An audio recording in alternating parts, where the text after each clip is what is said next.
Dan menyebut nama Allah yang Maha Pengasih, Maha Penyayang. Ud'u ila sabili rabbika bil hikmati wal mau'izatil hasanati wajadilhum billati hiya ahsan. Inna rabbaka huwa a'lamu biman dhalla an sabilihi wa huwa a'lamu bil muhtadin. Serulah manusia kepada jalan Tuhanmu dengan hikmah dan pelajaran yang baik, dan bantahlah mereka dengan cara yang baik. Sesungguhnya Tuhanmu, dialah yang lebih mengetahui tentang siapa yang tersesat di jalannya, dan dialah yang lebih mengetahui orang-orang yang mendapatkan petunjuk. وَإِنْ عَاقَبْتُمْ فَعَاقِبُوا بِمِثْلِ مَا عُوقِبْتُمْ بِهِ وَلَئِنْ صَبَرْتُمْ لَهُوَ خَيْرٌ لِلصَّابِرِينَ. Dan jika kamu memberikan balasan, maka balaslah dengan balasan yang sama dengan siksaan yang ditimpakan kepadamu. Akan tetapi, jika kamu bersabar, sesungguhnya itulah yang lebih baik bagi orang-orang yang sabar. وَاصْبِرْ وَمَا صَبْرُكَ إِلَّا بِاللَّهِ وَلَا تَحْزَنْ عَلَيْهِمْ وَلَا تَكُ فِي ضَيْقٍ مِّمَّا يَمْكُرُونَ. Bersabarlah, wahai Muhammad, dan tiadalah kesabaranmu itu melainkan dengan pertolongan Allah. Dan janganlah kamu bersedih hati terhadap kekafiran mereka, dan janganlah kamu bersempit dada terhadap apa yang mereka tipu dayakan. Inna Allaha ma'al ladhina taqaw wal ladhina hum muhsinun. Sesungguhnya Allah berserta orang-orang yang bertakwa dan orang-orang yang berbuat kebaikan. Shadaqallahul azim. Maha benar Allah atas segala firman-Nya. Assalamualaikum warahmatullahi wabarakatuh.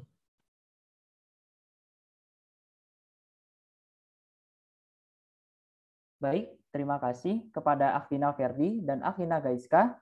Acara selanjutnya yaitu pembacaan doa oleh yang bertugas. Kepada Afina Rafiuddin, dipersilahkan.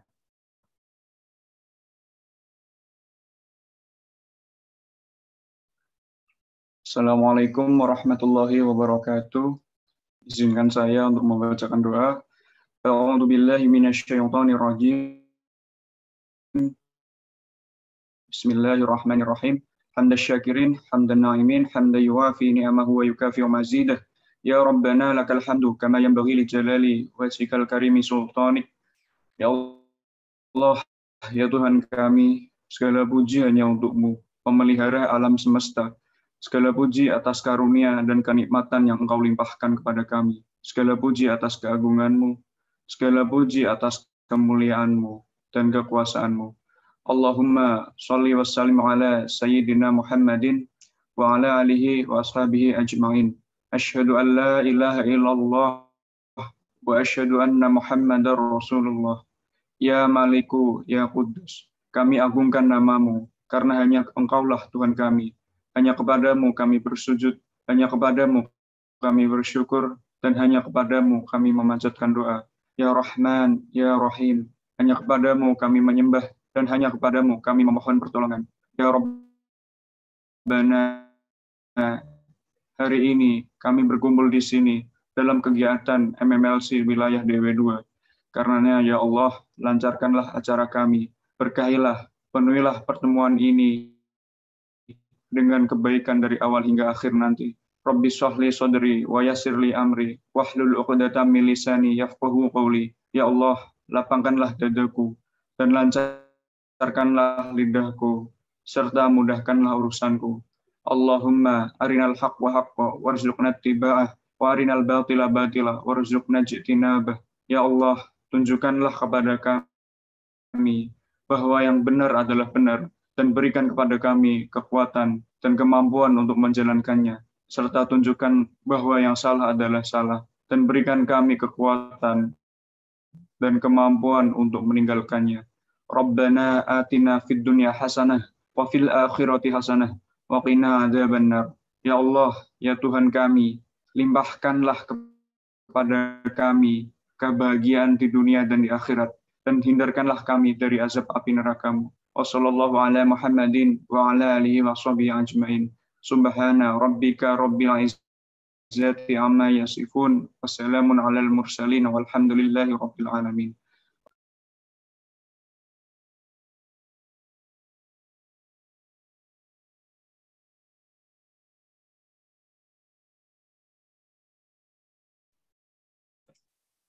Baik, terima kasih kami ucapkan kepada Ahina Raffi. Nah, sebelum masuk ke agenda selanjutnya nih, Kak Arju, gimana kalau sekarang kita cek semangat teman-teman dulu nih? Kayaknya kita bisa jargon ya, Kak Arju? Ya nih Kak Fitri, jadi sebelum menginjak acara selanjutnya, kita mending jargon dulu ya Kak Fitri. Tapi sebelumnya nanti kita ingati lagi ya, takutnya dari peserta kita ini lupa lagi gitu ya jargon kita. Yuk langsung dimulai aja Kak Fitri. Ditunjuk. Iya, benar banget nih Kak Arju. Tapi sebelum itu, kayaknya kita butuh temen ya Kak Arju ya buat jargon. Ya, jadi buat teman-teman nih yang mau ikutan jargon bareng Fitri dan Kak Arju, boleh banget dong buat raise hand. Bener nggak nih Kak Arju? Bener nih. Jadi langsung aja ya Kak Fitri ditunjuk mungkin. Atau dari para peserta mungkin yang ingin menemani kita untuk jargon. Mohon untuk raise hand. Wah, di sini sudah ada yang raise hand. Ada Utina Kurotu Aini. Buat teman-teman yang mau nemenin kami, boleh banget dong buat raise hand lagi. Jadi kita jargonnya rame-rame ya, teman-teman. Bener gak nih, Kak Arju? Bener nih, ini baru dari akhwatnya ya. Yang ikhwannya tolong mungkin dari perwakilan ikhwan, ada yang ingin jargon bareng kami gitu. Mohon untuk raise hand ya. Ya nih, kayaknya Kak Arju harus milih deh nih dari Ikhwan. Mau milih nggak nih Kak Arju? Boleh dong dipilih. Mungkin dari Kak Fitri dulu aja deh yang nunjuk. Nanti baru saya gitu. Oke, mau cek participants dulu ya Kak Arju. Nah, di sini Fitri mau tunjuk dari Ikhwan 3, yaitu ada Ahina Muhammad Hafiz Hendriansyah. Mungkin Kak Arju mau tunjuk lagi, boleh dong? Baik Kak Fitri, jadi saya tunjuk lagi ya, satu lagi aja untuk Ikhwan. Mungkin dari Ikhwan 4, Ahina Muhammad Fardi. Dipersilahkan untuk panitia men-spotlight. Nah, udah ada ya, ini Ikhwannya ada 2, akhwatnya ada 1. Mungkin Kak Fitri butuh satu lagi deh akhwatnya. Ini kan biar genap gitu ya. Bener banget Kak Arju. Jadi Fitri mau pilih lagi ya dari akhwat. Di sini ada dari kelompok akhwat 5, yaitu Utina Ajeng Ayu Wulandari.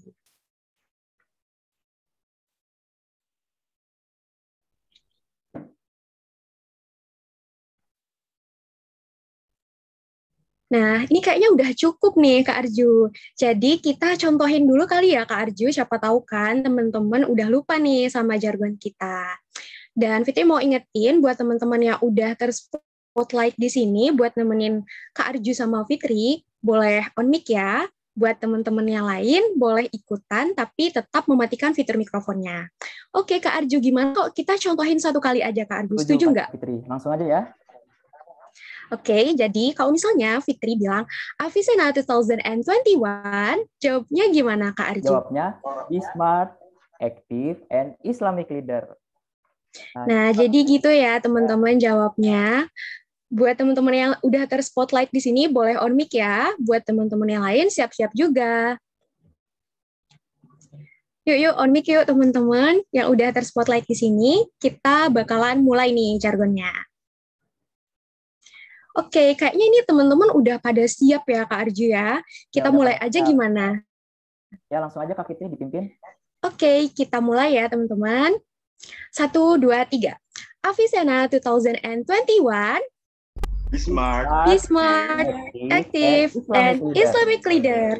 Nah, Oke. pada semangat ya, Kak Fitri. Iya, kayaknya boleh dong kita ulang sekali lagi Kak Arju, boleh ya? Nah, boleh sih, boleh. Yuk langsung Oke, aja. kali ini harus lebih semangat. Setuju nggak nih Kak Arju? Setuju. Yuk. Oke, langsung aja ya. Kita mulai. 1, 2, 3. Avicenna 2021.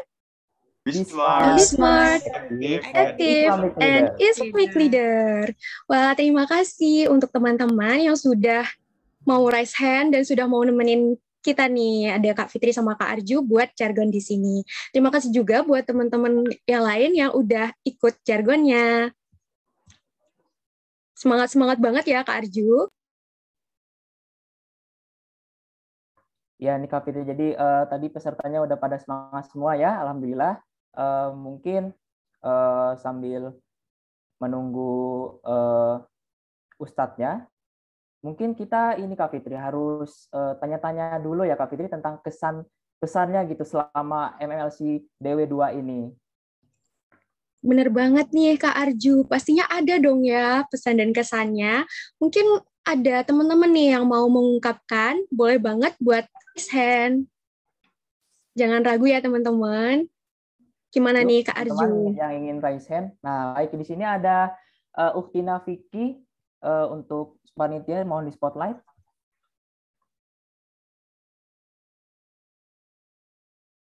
Nah, untuk Utina Vicky mungkin sebelum menyampaikan pesan dan kesannya nih, boleh dong perkenalan dulu dan sapa nih teman-teman semua yang ada di sini.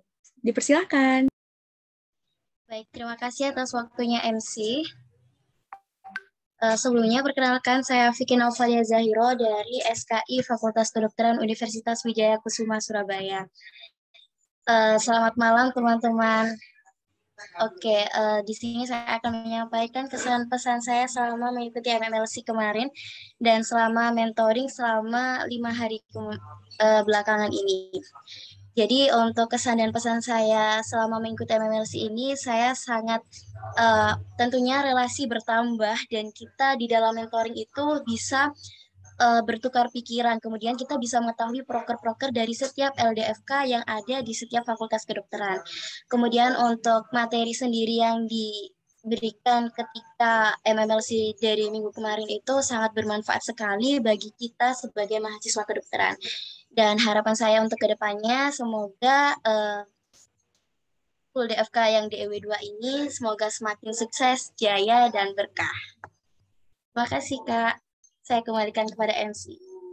Baik, terima kasih sekali lagi kepada Utina Vicky Naufalia. Wah, ini udah ada peserta yang menyampaikan pesan dan kesannya nih Kak Arju. Gimana? Mungkin mau tambah lagi? Tambah lagi dong pastinya Kak Fitri. Jadi tadi kan dari Akwat nih, sekarang dari Ikhwan ya. Untuk Ikhwan mungkin adakah yang ingin menyampaikan gitu pesan dan kesannya gitu selama acara ini, sama seperti tadi ya dari Uktina Vicky. Mohon untuk raise hand.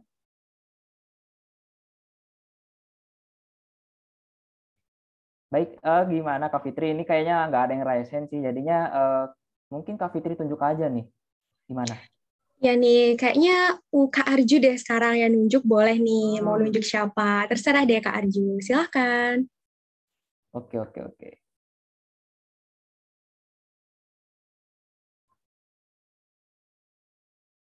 Baik, di sini ada sepertinya banyak yang off cam ya, Kak Fitri. Jadi saya pilih dari Ikhwan 4 lagi aja nih. Tadi yang ikut kita jargon tadi dari Akvina Fardi, mungkin ada yang ingin disampaikan. Yuk, mohon di spotlight panitia. Nah, ini. Nah, di sini ada Akvina Fardi. Kepada Akvina Fardi, apa sih kesan-kesan gitu selama ikut acara ini dari hari yang pertama gitu? Mungkin bisa disampaikan. Baik, terima kasih MC atas kesempatannya. Sebelumnya, Bismillahirrahmanirrahim. Assalamualaikum warahmatullahi wabarakatuh. Jadi dari saya sendiri selama mengikuti MMLC tahun 2021 ini, saya lumayan banyak dapat pengalaman maupun wawasan yang banyak gitu. Nah, mulai dari materi yang ceramah kemarin, 2 ceramah kemarin, saya lumayan banyak dapat manfaatnya, sehingga saya bisa insya Allah kedepannya bisa menekuninya gitu.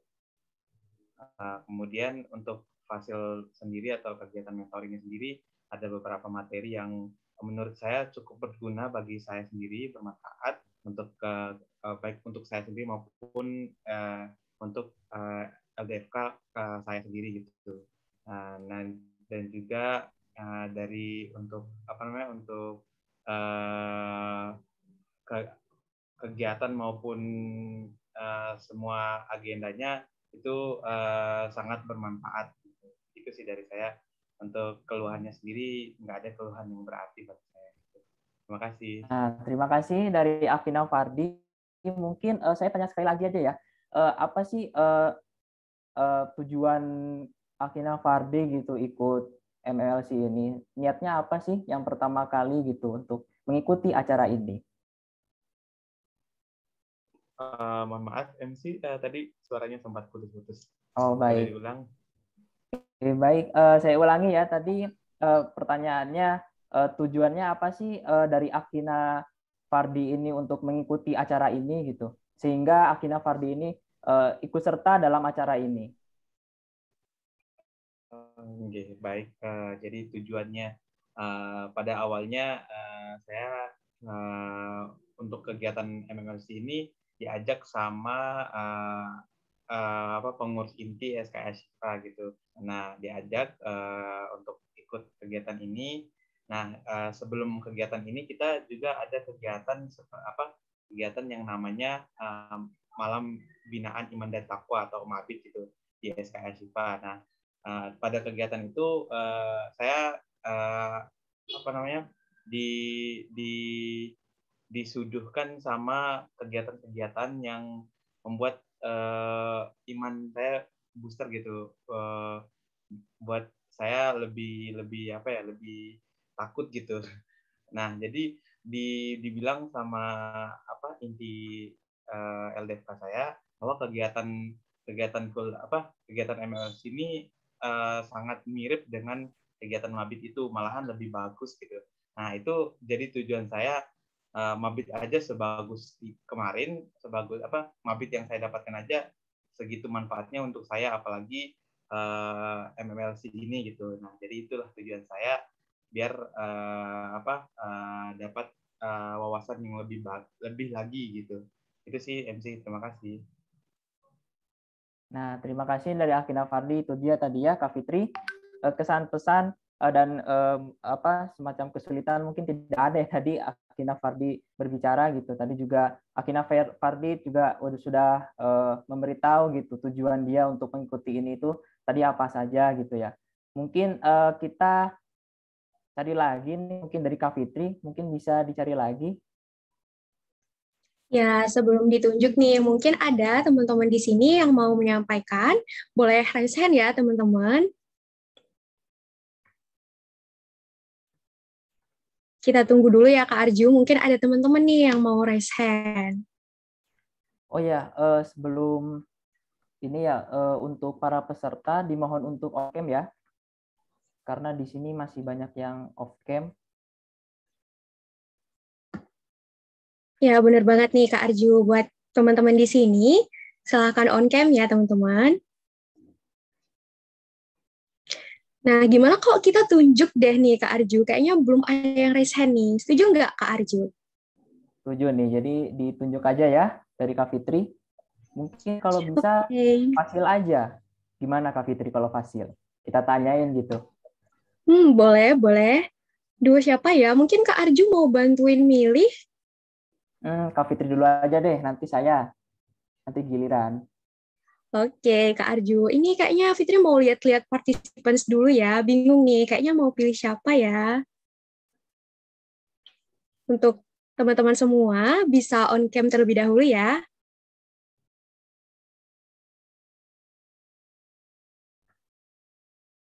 Duh, kira-kira siapa ya ini Kak Arju? Atau mungkin dari kakak-kakak Fasil ada yang mau raise hand dulu? Ya nih dari kakak-kakak Fasil nih, mungkin ada yang ingin raise hand, ingin mengungkapkan gitu kesan-pesannya atau keluhan-keluhan gitu selama menjadi Fasil pada acara ini.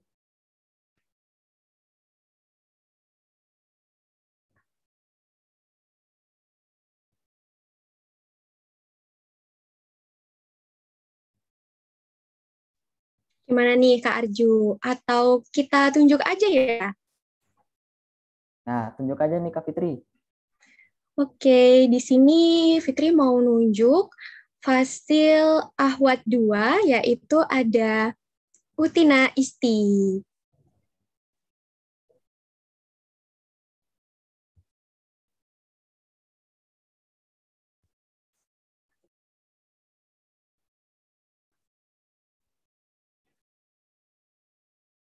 Sekali lagi, Fitri mau izin tunjuk ya untuk Fasil Ahwat 2, yaitu ada Utina Isti. Mungkin bisa beri pesan dan kesannya.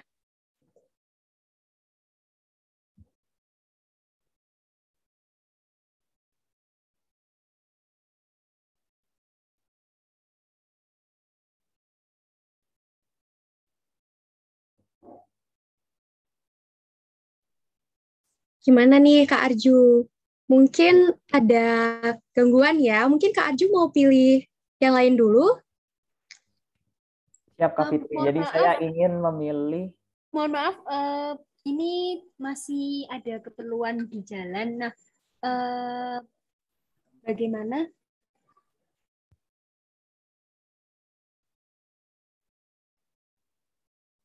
Sebelumnya untuk pesan-pesan yang pertama, Bismillahirrahmanirrahim. Assalamualaikum warahmatullahi wabarakatuh. Mohon maaf sekali kepada panitia yang terhormat, kepada para peserta di sini.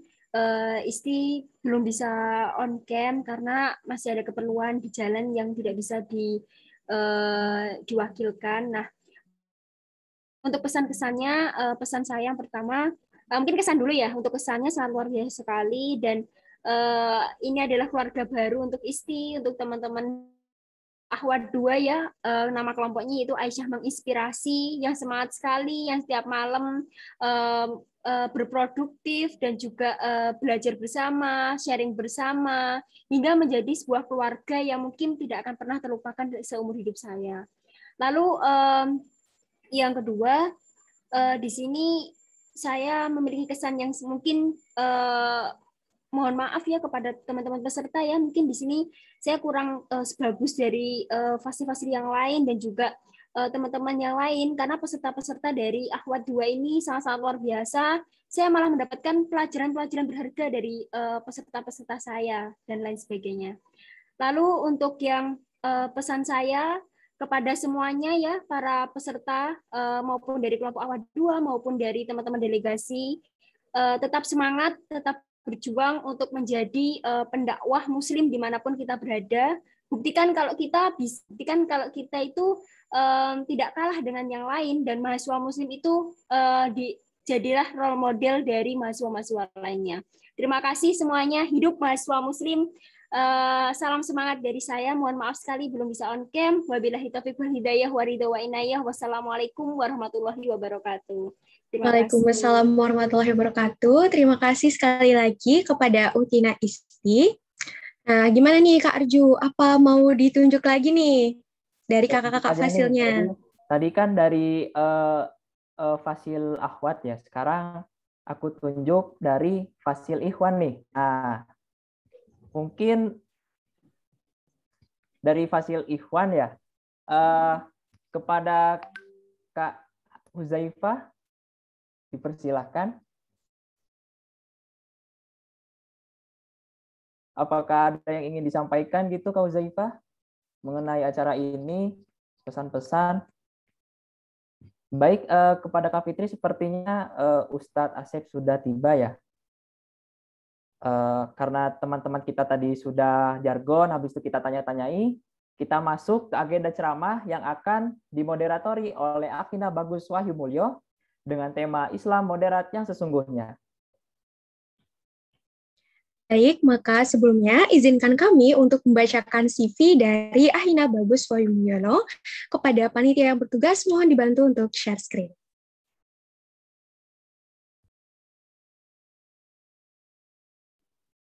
Baik, ini adalah CV dari Ahina Bagus Wahyu Mulyono yang lahir di Tanjung Pinang pada 13 Maret tahun 1999 dengan alamat rumah Perumahan Puri Bunga Nirwana, Jember, Jawa Timur. Pendidikan saat ini yaitu Pendidikan Profesi Dokter Muda FK UNEJ Angkatan 2017 di RSD Dr. Subandi, Jember.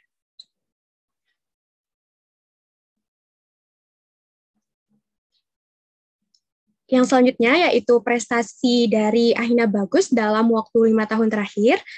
Di sini ada pada tahun 2020 yaitu menjadi juara 2 pemilihan mahasiswa berprestasi atau Pilmapres tingkat Fakultas Kedokteran Universitas Jember, dan di tahun yang sama yaitu tahun 2020 Ahina Bagus juga menjadi juara 2 Lomba Literatur Review Scientific Atmosphere Fakultas Kedokteran Universitas Udayana, Bali.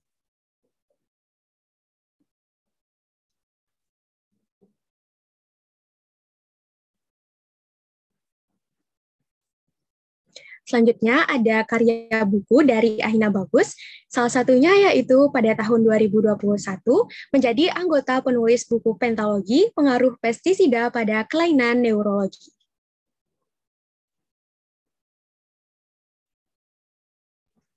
Berikutnya ada riwayat organisasi. Jadi pada tahun 2020, Ahina Bagus merupakan staf pembinaan dan kaderisasi Polda FK DEW 2. Di tahun yang sama menjadi Kepala Komisi Aspirasi Badan Perwakilan Mahasiswa Fakultas Kedokteran Universitas Jember, dan pada tahun 2018 hingga tahun 2019 menjadi Ketua Umum Unit Kegiatan Mahasiswa IMSAK FK UNEJ. Demikian CV dari Ahina Bagus. Selanjutnya acara akan saya berikan langsung ke Ahina Bagus. Kepada Ahina Bagus kami persilahkan. Oke, syukron jazakumullah khairan kepada MC yang telah membacakan CV saya ya. Tes apakah suara saya sudah terdengar? Cek.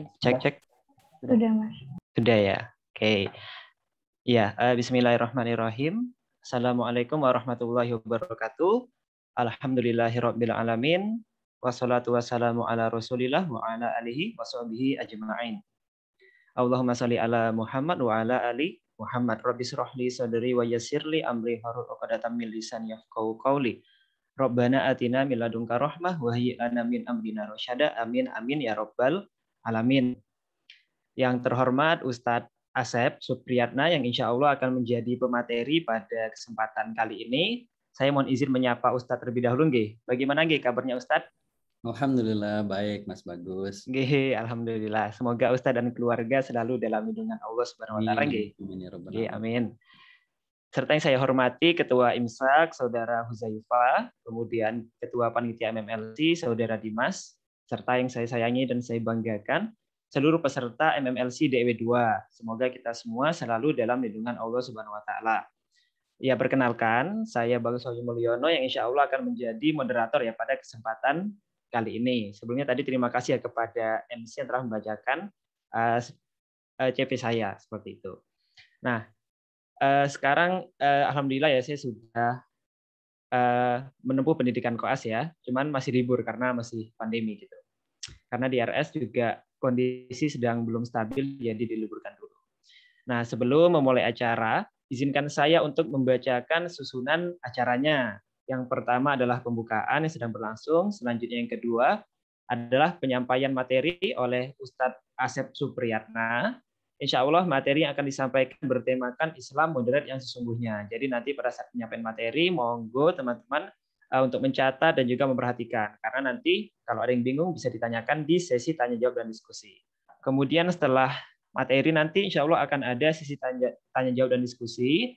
Kemudian keempat adalah penyerahan sertifikat kepada pemateri Ustadz Asep, dan yang terakhir adalah penutup. Oke, kita lanjut lagi ya.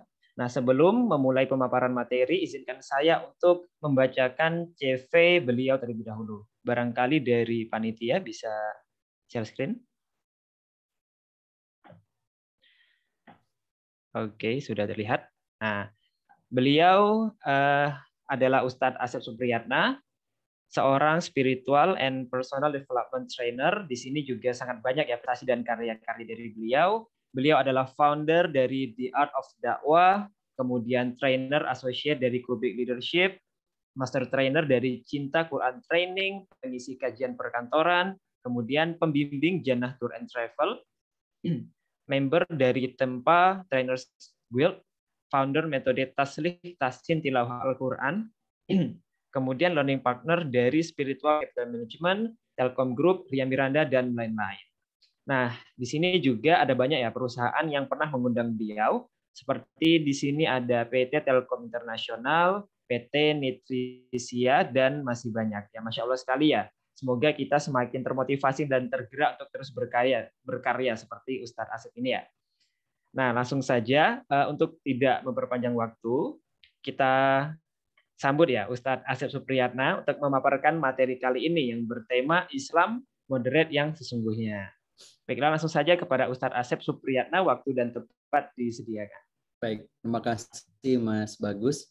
Teman-teman sekalian, bismillahirrahmanirrahim. Assalamualaikum warahmatullahi wabarakatuh. Waalaikumsalam warahmatullahi wabarakatuh. Innal hamdalillah, wassalli wasallimu ala Rasulillah wa ala alihi wa sahbihi wa mawala. La haula wa la quwwata illa billah. Asyhadu an la ilaha illallah wahdahu la syarikalah. Wa asyhadu anna Muhammadan abduhu wa rasuluhu alladzi la nabiyya wa la rasula ba'dah. Allahumma shalli ala Muhammadin wa ala alihi wa sahbihi ajma'in. Amma ba'd. Alhamdulillah, puji syukur tak henti-hentinya kita panjatkan kehadirat Allah, Rabb yang telah menghimpun kita dalam berlapis-lapis kenikmatan, berlapis-lapis keberkahan. Mudah-mudahan duduk-duduknya kita di rumah kita masing-masing ini menjadi taman di antara taman-taman surga. Mudah-mudahan setiap pengorbanan, perjuangan teman-teman selama beraktivitas termasuk di forum malam hari ini nama acaranya Muslim Managerial Leadership Camp, betul ya Mas Bagus ya? Oke, benar Ustaz. Nah, mudah-mudahan setiap perjuangan, pengorbanan teman-teman beberapa sesi hari ini menjadi penggugur setiap dosa-dosa kita. Dan tentunya mudah-mudahan 70.000 malaikat senantiasa mendoakan kita dan menyebut nama-nama kita. Oke, amin, amin. Salam dan salawat tentunya tak lupa mudah-mudahan senantiasa tersampaikan kepada qudwah teladan kita, uswah teladan kita, baginda Rasulullah Muhammad sallallahu alaihi wasallam. Dialah sosok yang tidak pernah ada celah. Sosok yang sempurna, yang jika kita mengikuti beliau, tentu kita pasti akan beruntung. Jika kita menyelisih beliau, kita pasti akan celaka. Dan mudah-mudahan di yaumil akhir nanti, kita disambut oleh beliau di talaganya. Dan mudah-mudahan kita diberikan syafaat oleh beliau. Amin ya rabbal alamin. Teman-teman, sebuah kebanggaan nggak sih kita menjadi umat Nabi Muhammad? Sementara umat-umat yang lain, oleh Allah Subhanahu Wa Taala diturunkan sebelum umat ini. Dan kenapa kita hari ini berada di tengah-tengah kondisi, di tengah-tengah suasana yang tentunya ujiannya begitu luar biasa. Tapi kita beruntung, mudah-mudahan sosok Rasulullah Sallallahu Alaihi Wasallam dan kita menjadi umatnya menjadikan syafaat untuk kita di yaumil akhir nanti. Baik teman-teman sekalian, apa kabarnya malam hari ini? Sehat? Dari wajah-wajahnya wajah stres atau wajah penuh dengan ceria nih ya. Setelah digembur. Masih liburan, Tat. Masih liburan, mau masuk. Masih liburan. Ini sesi yang keberapa Mas Agus? Barangkali panitia bisa menjawab. Oh, ternyata Mas Bagus nggak Pak. Baik, MC ini sesi keberapa di program Muslim Managerial Leadership Camp ini? Oh iya betul. Ya. Oh gitu. Siap. Oke, terima kasih ya. Kenapa Mas Bagus ya? Kenapa? Karena memang komunikasi dari hati itu hanya sampai ke hati ya. Nggak ada suaranya. Baik teman-teman sekalian, izin share screen ya. Oke, baik. Mudah-mudahan menjadi pengingat buat kita semuanya. Saya kasih judulnya dengan pertanyaan biar nanti kita banyak diskusi. Ya, haruskah menjadi muslim yang moderat? Memaknai makna kalimat ummatan wasata. Dan ini menjadi diskusi yang mudah-mudahan menemukan titik terang apa yang harus kita lakukan. Ya, bukan hanya sekedar diskusi, bukan hanya sekedar ngobrol tanpa ujung, tapi ngobrol yang ada ujungnya, yaitu apa? Action. Tadi kata Mas Bagus, kita harus bagi teman-teman tergabung di Islamic Medical Student Association, mudah-mudahan teman-teman menjadi calon-calon dokter yang soleh. Nggak apa-apa IPK-nya 4, yang penting soleh. Ya. Nggak apa-apa penghasilannya ratusan juta per bulan, yang penting soleh. Kan begitu ya. Amin, Jadi, amin. yang dunia itu nggak apa-apa lah, gitu kan. Betul kan? Bener, Yang Ustaz. koas mudah-mudahan koasnya lancar. Yang sudah koas mudah-mudahan segera menjadi dokter spesialis. Yang belum lulus mudah-mudahan segera lulus. Dan tentunya yang masih jomblo, ya itulah takdir ya. Benar, Ustaz. Oke, baik. Teman-teman sekalian, kalau berbicara tentang kata moderat, ya, kira-kira apa sih yang terlintas di benak teman-teman mendengar kata-kata moderat? Boleh dong di-share di kolom chat room-nya. Saya ingin tahu nih, teman-teman memaknainya, memahaminya sebagai apa dan seperti apa. Silahkan. Biar ini ya, Mas Bagus ya, interaktif aja gitu kan. Oh, nggih. Monggo Ustaz, sangat dipersilahkan. Dari Mbak Dina, tengah-tengah. Jadi kalau misalkan ada si A di sini, si B di sini, nah moderat itu di tengah-tengah. Nah, gitu ya. Oke, makasih Mbak Dina. Mbak Vicky, golongan tengah ya, ada golongan kanan, golongan kiri, ada golongan moderat. Oke, yang lain silahkan. Apa yang terlintas di pikiran kita, terbayang dalam pikiran kita ketika mendengar kata-kata moderat? Silahkan. Ayo. Nah, ini iseng-iseng tanpa hadiah. Menghindari yang ekstrim, ya, kecuali es krim. Nah, menghindari yang ekstrim kanan maupun ekstrim kiri. Oke, baik. Yang lain? Ini ahwat semua nih yang jawab nih, mana ikhwannya? Ayo dong, semangat, jangan kalah sama ahwat, gitu kan? Saya ketika dulu di kampus, saya juga ketua FSLDK, Forum Silaturahmi Lembaga Dakwah Kampus untuk Priangan Barat. Saat itu tahun berapa ya? 2002 ya. Udah tua juga berarti saya. Sudah lama sekali Ustaz. Sudah lama sekali. Biasanya memang para akhwat ini yang paling rajin gitu kan. Paling rajin bersuara, paling rajin untuk menulis gitu kan. Ikhwan bagian ngangkat galon ya, ngangkat kursi, ngangkat bangku, betul ya? Benar sekali Ustaz. Oke ya, baik. Dari Mbak Dewi, pengambilan jalan tengah. Kenapa ini saya tanyakan? Karena khawatir gini loh. Dalam Islam itu definisi menentukan hukum. Ya, definisi menentukan hukum. Sama teman-teman misalkan ketika mau memeriksa satu pasien, teman-teman kan melakukan namanya prognostication. Ya, mohon maaf kalau saya pakai istilah itu. Kita melakukan sesuatu prognostication itu analisa dugaan kan gitu. Di masa lalu sehingga terjadi seperti ini. Dan itu tidak lepas dari yang namanya berbagai macam istilah. Dan saya yakin teman-teman punya kosakata dalam kajian-kajian kedokteran yang itu sangat tergantung dengan istilah-istilah.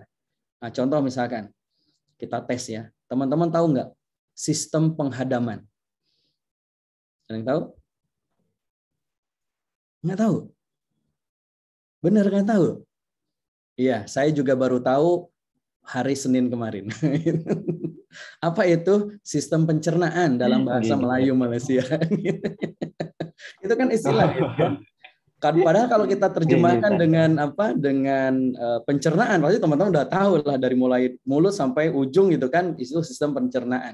Tapi dengan istilah yang lain kita jadi mikir dulu, apa sih kan begitu. Sama ternyata dalam berbagai literasi Islam. Misalkan begini, sholat misalkan.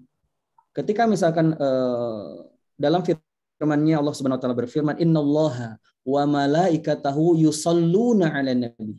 Yusholluna 'alan nabi itu kan bukan bermakna sholat dalam makna gerakan dari mulai takbir sampai salam gitu. Tetapi bermakna di situ bersolawat gitu.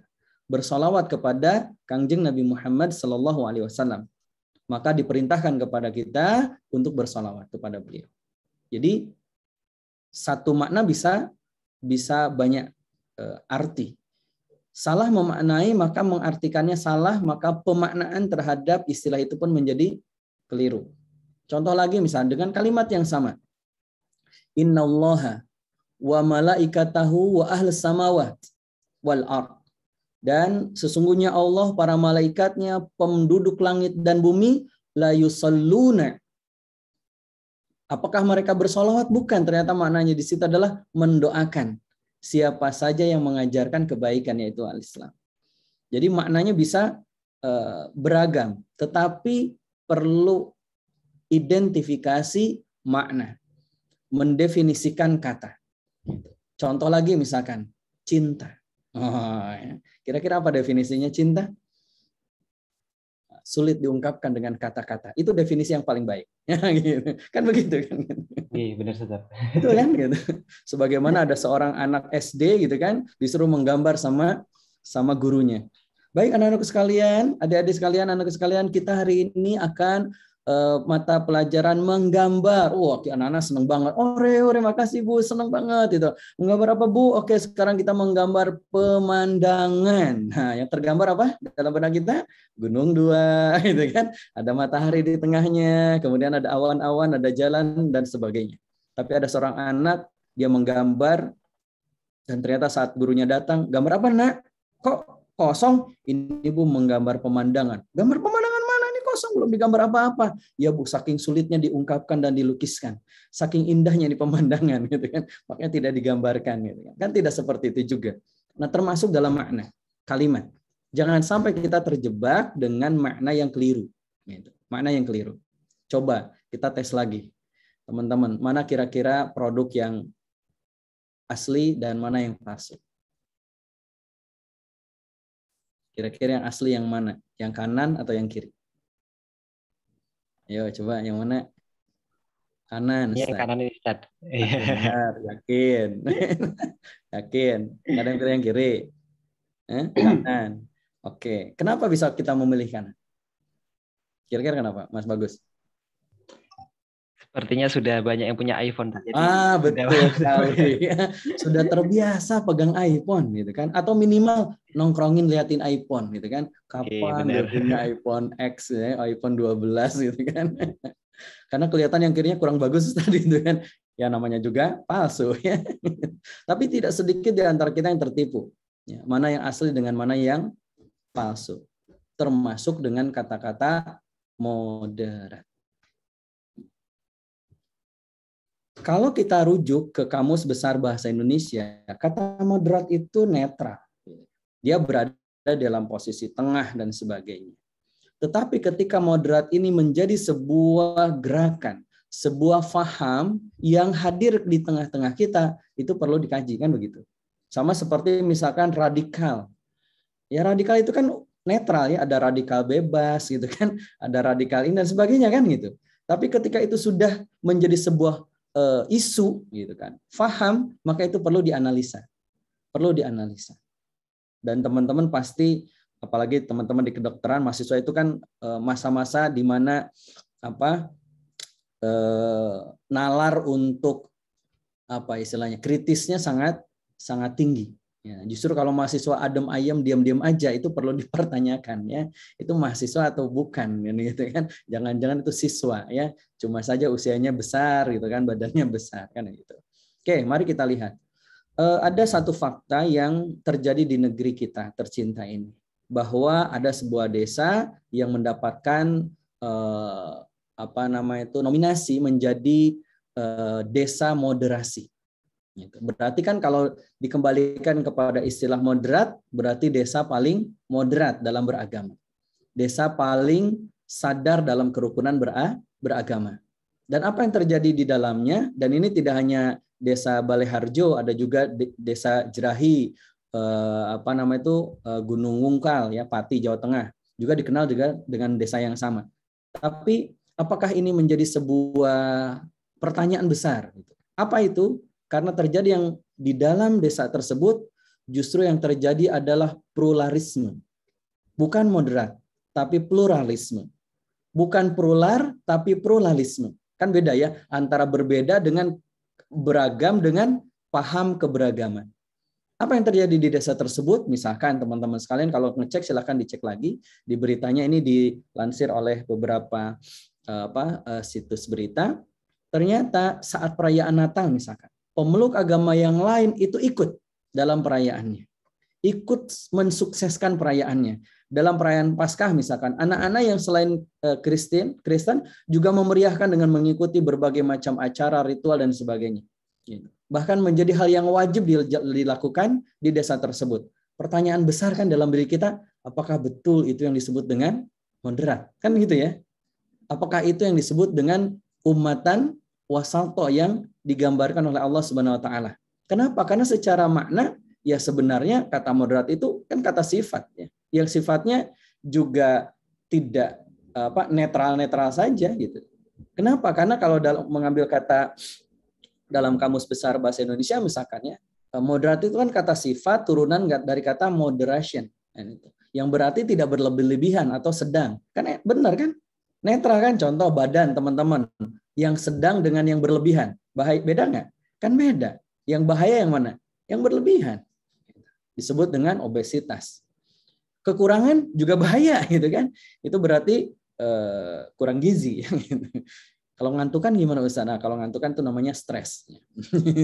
Salah satu tandanya kan ngantukan, apalagi sariawan gitu kan, gangguan dengan pencernaan, itu kan tanda-tandanya. Enggak Ustaz, saya mah nggak ngantukan Ustaz. Kenapa? Ya tidur, saya bukan ngantuk lagi Ustaz. Nah, itu beda lagi. Kan begitu. Berarti kalau begitu ada sesuatu yang perlu kita perhatikan dan kritisi terkait dengan kata moderat atau moderasi. Kenapa? Karena kan dalam Islam itu toleransi itu bukan bukan berpartisipasi tapi menghormati, kan begitu. Yang namanya toleran itu memberikan kebebasan untuk agama lain beribadah sesuai dengan keyakinannya, bukan ikut-ikutan kan gitu kan. Itu beda kan gitu. Tapi justru itu yang menjadi standar. Apakah sebuah kampung, sebuah desa, sebuah negeri bahkan disebut dengan moderat ataukah tidak. Maka oleh karena itu teman-teman, yuk coba kita lihat apakah kalimat ini datang dengan sendirinya. Yuk coba kita tarik ulur ke belakang. Di tahun 2001, tanggal 11 September, terjadi peristiwa yang luar biasa. Dan ternyata betul, pasca runtuhnya Uni Soviet, mata dunia itu kan tertuju hanya pada satu, yaitu Islam. Barat tidak punya lagi balancing power gitu ya. Tidak punya lagi nih penyeimbang kekuatan, nggak punya lagi sparring partner gitu kan. Yang untuk dijadikan sebagai politik luar negeri dan sebagainya. Maka tidak ada lain satu hal yang menjadi musuh Barat saat itu ya tentunya adalah Islam. Dan ini sudah banyak jurnal-jurnal para peneliti yang mengatakan itu. NIC salah satunya misalkan. Setelah dan runtuhnya gedung WTC itu menjadi momentum. Menjadi momentum untuk apa? Akhirnya dari situlah muncul istilah baru, teman-teman. Mungkin sebelum ini nggak pernah dengar kata-kata apa? Ekstremisme. Sebelum WTC nggak pernah kita dengar. Apalagi misalkan fundamentalisme, misalkan, atau radikalisme dan lain sebagainya. Dan sejak saat itulah kemudian muncul isu atau aktivitas Islamofobia, takut dengan Islam, ketakutan yang begitu luar biasa terhadap Islam. Bahkan ada sahabat saya, teman saya ketika lulus kuliah, saya kebetulan kuliah di IPB.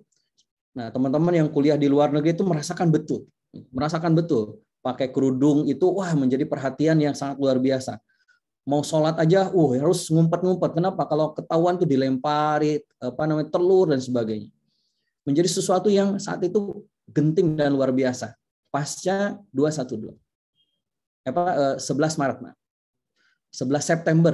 September. Yang itu berefek pada banyak hal.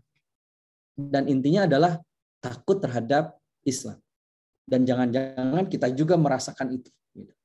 Nah, maka muncullah setelah itu usulan-usulan, penelitian-penelitian yang disampaikan kepada Barat, khususnya Amerika saat itu. Salah satunya adalah yang nanti teman-teman bisa baca bukunya, Building Moderate Muslim Network.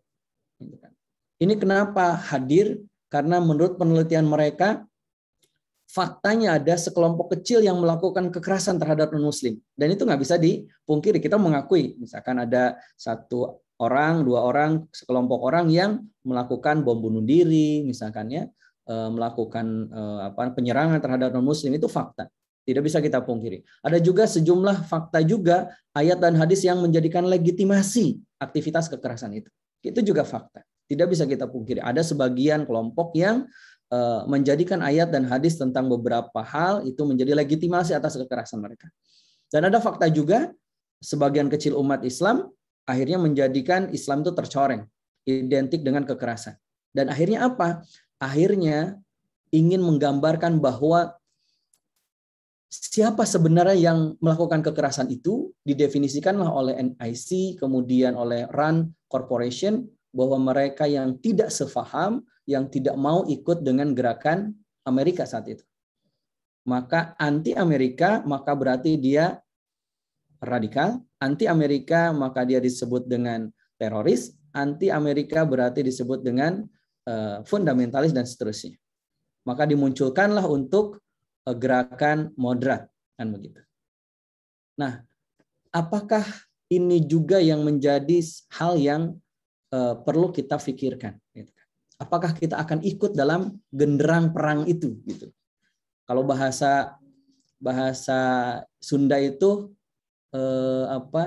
ngigel kudog-dog. Maksudnya gini, kita itu bergoyang sementara orang lain yang memukul genderangnya, tapi kita yang ikut bergoyang gitu kan, bukan kita yang memukul genderangnya, memukul alat musiknya untuk bergerak gitu. Tapi kita ikut bergerak dengan genderang yang dimainkan oleh orang lain. Nah, bagaimana Islam memandang tentang moderat ini?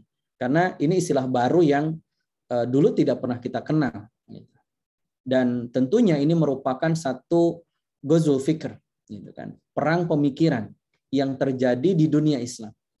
Maka untuk kan gini, karena tadi distigma kan kalau yang tidak setuju begini radikal gini, maka berarti harus dibuat Islam yang moderat. Nah, apakah itu yang diinginkan dan apakah seperti itukah Islam?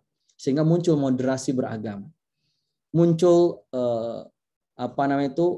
pemahaman-pemahaman yang mengarah kepada hal tersebut. Nah, termasuk di Indonesia, di negeri kita, di luar negeri juga sama.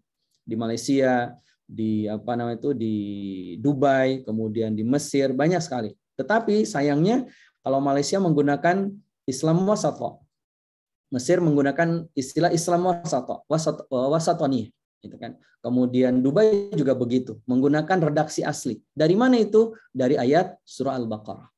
Kenapa? Karena terminologi yang ada dalam Al-Quran disebut dengan moderat itu didefinisikan begini. Oh, ini yang mirip gitu kan, yaitu surah Al-Baqarah ayat 143. Allah Subhanahu wa taala berfirman, A'udzubillahi minasyaitonirrajim, wa kadzalika ja'alnakum ummatan wasata. Dan demikian pula kami telah menjadikan kamu, yaitu umat Islam, sebagai ummatan wasata. Nah, lalu kemudian saya kasih tanda petik dengan terjemah bebasnya, kita mengartikan dengan umat pertengahan. Nah, umat pertengahan ini yang kemudian multitafsir, apakah ini yang disebut dengan moderat? Kan gitu. Apakah ini yang dimaksud dengan tadi? Yang diinginkan oleh Barat bahwa jangan menjadi radikal, jadilah yang moderat. Kan gitu. Ataukah seperti apa? Nah, teman-teman sekalian, ketika kita ingin memahami makna-makna dari ayat-ayat Al-Quran, ya tentu ada beberapa kaidah kan gitu. Yang pertama tadabbur Al-Quran, yang kedua ijazul Quran. Ya, tadabbur Quran itu ketika kita membaca Al-Quran, lalu kemudian kita baca tafsirnya, lalu kemudian kita mengambil ibrah dari ayat itu. Tadabbur. Dan ini level paling rendah seorang Muslim. Harusnya di situ. Kita sebagai seorang Muslim harus bisa melakukan tadabbur Al-Quran. Yang kedua adalah ijazul Quran. Jadi level memahami Al-Quran itu, yang kedua adalah ijazul Quran. Apa itu? Ketika kita bisa menikmati Al-Quran. Contoh misalkan, teman-teman ketika ada yang pernah dengar kisah Fudail bin Iyad, ya, Fudail bin Iyad ini seorang tabi'in, gitu kan, yang beliau belajar langsung dari para sahabat, yang beliau ini mantan perampok, ya, mantan begal, gitu kan, yang kemudian bertaubat dan menjadi seorang ulama besar. Dan kita tahu bahwa kalau kita belajar atau membaca kitab-kitab tazkiyatun nafs, gitu kan, kitab-kitab tentang keimanan, kitab-kitab tentang nafsiyah Islamiyah, gitu kan, kitab-kitab tentang akhlak, itu tidak akan lepas dari nama Fudail bin Iyad. Beliau adalah ulama besar, gurunya Imam Syafi'i. Dan kalau kita melihat kisah beliau kan sungguh luar biasa, teman-teman. Kenapa? Karena beliau ini ketika suatu hari beliau mau merampok, dalam satu riwayat beliau mau melihat seorang wanita yang ingin dia nikahi, dia memanjat sebuah tembok, lalu kemudian tanpa dia duga ada seseorang yang sedang membaca Al-Quran. Ada seseorang yang sedang membaca firman-firman Allah. Apa yang dia baca? Ya, yang dia dengar adalah surah Al-Hadid, ya, ayat yang ke-16. Di dalam surah itu Allah Subhanahu wa taala berfirman, a'udzubillahi minasyaitonirrajim, alam ya'ni lil ladzina amanu an takhsha'a qulubuhum li dzikrillah wa ma nazzala minal haqq. Tiba-tiba Fudail langsung sadar, terperanjat, lalu pingsan, lalu kemudian taubat. Kebayang ya teman-teman? Kok bisa ya? Hanya mendengar ayat Al-Qur'an, dia bisa sampai terperanjat, langsung pingsan, langsung taubat. Itulah fungsi i'jazul Quran. Dan itu tidak mungkin kalau kita nggak paham bahasa Arab. Nggak mungkin kalau kita nggak paham tentang balaghah Al-Quran. Karena kemu'jizatan Al-Quran itu ada di bahasa. Dan Fudail bin Iyad selaku orang Arab, orang Irak, beliau paham. Apa artinya ayat itu? Alam ya'ni lilladzina amanu an takhsha'a qulubuhum li dzikrillahi wa ma nazzala minal haqq. Kalau bahasa kita rek kieu wae. Mau sampai kapan? Nah, gitu. Kalau bahasa kita gitu. Mau sampai kapan? Kamu orang-orang yang beriman begini.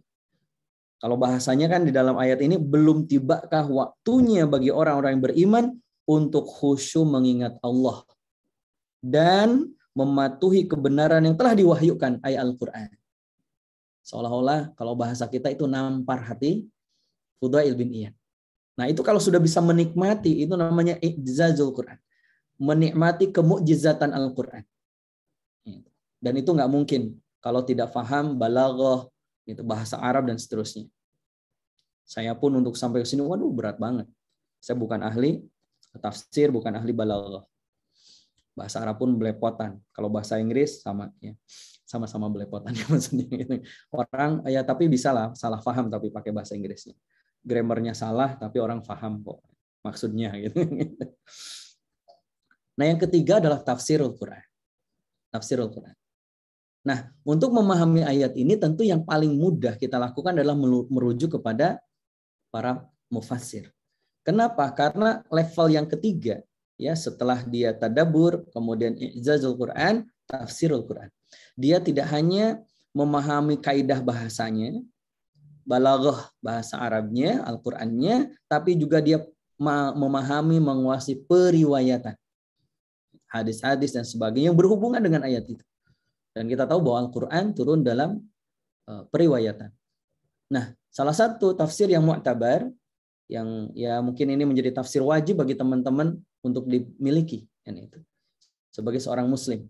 Aduh mahal Ustadz, gitu kan? Harganya yang terjemahnya 1,5 juta misalkan. Murah dibandingkan iPhone antum. Enggak usah, ini pakai Android. Ya, apalagi pakai Android. Ini kalau misalkan saya pakai Android, ini teman-teman bisa buka. Enggak tahu kelihatan nggak ya? Kelihatan nggak? Enggak kelihatan. Kelihatan. Nah, kecil banget. Lihat. Ya, itu ternyata di Android itu ada aplikasi Al-Quran yang sudah sudah menyertakan dengan tafsir-tafsirnya. Ada tafsir At-Tabari, tafsir Ibnu Katsir, tafsir Muyassar, tafsir Qurtubi, tafsir Sa'di, banyak sekali tafsirnya. Teman-teman bisa tuh. Gitu. Artinya gratis juga, gitu, nggak berbayar, nggak ada iklannya lagi. Jadi nggak usah khawatir ya. Ini benar-benar nih pahala bagi yang membuat dan mendevelopnya. Gitu. Itu dibuka. Nah, salah satu yang ingin saya ketengahkan di sini adalah yang paling mu'tabar adalah tafsir Ibnu Katsir. Beliau mengatakan ketika menafsirkan ayat ini, silahkan dilihat di juz pertama ya, tafsir Ibnu Katsir di kitab pertama juz kedua, surah Al-Baqarah ayat 143. Beliau mengatakan begitu. Ketika menafsirkan ayat ini. Melalui ayat ini, Allah Subhanahu wa taala menuturkan sesungguhnya kami mengubah arah kiblat kalian ke kiblat Ibrahim. Karena ayat sebelumnya kan tentang perubahan arah kiblat. Ya, tentang Allah lah yang Tuhan timur dan barat dan seterusnya. Berkaitan dengan arah kiblat. Dari awalnya ke Baitul Maqdis ya, diubah oleh Allah karena permintaan juga Rasulullah berdoa. Rasulullah ingin beda dengan Yahudi saat itu yang menyembah Tuhannya juga menghadap Baitul Maqdis dengan yang lain. Maka Allah arahkan, balikkan kiblatnya dari ke utara menjadi ke selatan. Kalau dari Madinah, ya, dari ke Baitul Maqdis menjadi ke Masjidil Haram, dan itu adalah kiblatnya Ibrahim, maksudnya itu Baitul Haram, Baitullah, Masjidil Haram. Dan kita tahu kalau di Madinah ada masjid kiblatain, ya, ada masjid tapi dua arah kiblat. Ya, ketika waktu sholat asar itu turun ayat, lalu kemudian Rasulullah balik kanan merubah arah kiblatnya, ya, dari Baitul Maqdis ke Masjidil Haram. Dan kami pilih kiblat itu untuk kalian, kata Allah, agar kami dapat menjadikan kalian sebagai umat pilihan, ummatan wasata, umat pilihan.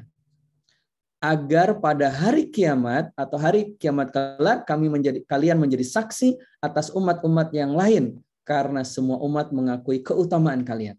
Ingat tadi di ayat lanjutannya Allah Subhanahu wa taala berfirman, "Wa ma ja'alnal qiblata allati kunta 'alaiha illa lina'lama may yattabi'ur rasula mimma yanqalibu 'ala aqibai."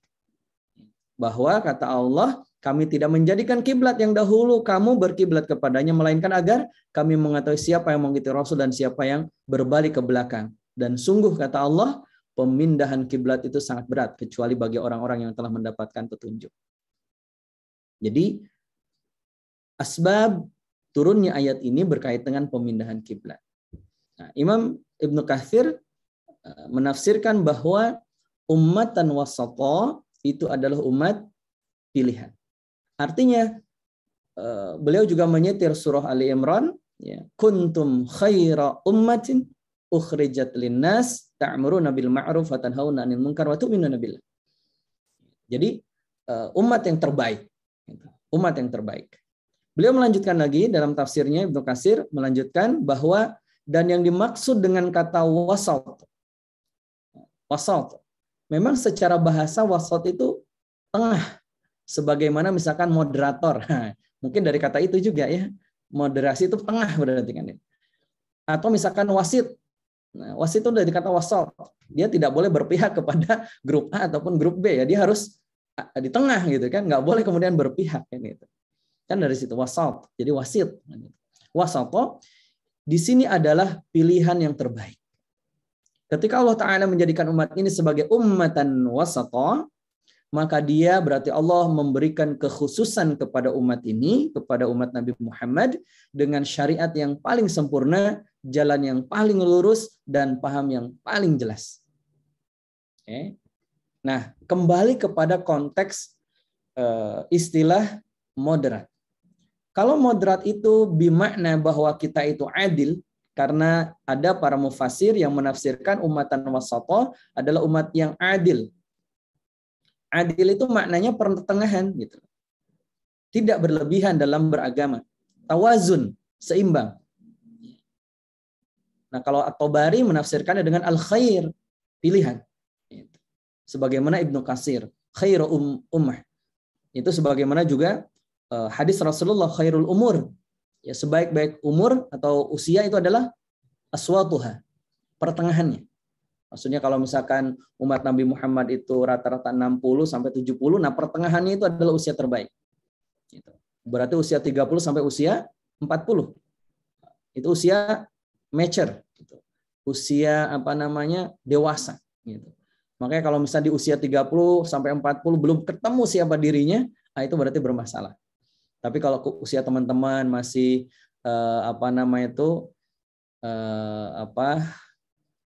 quarter life crisis gitu kan.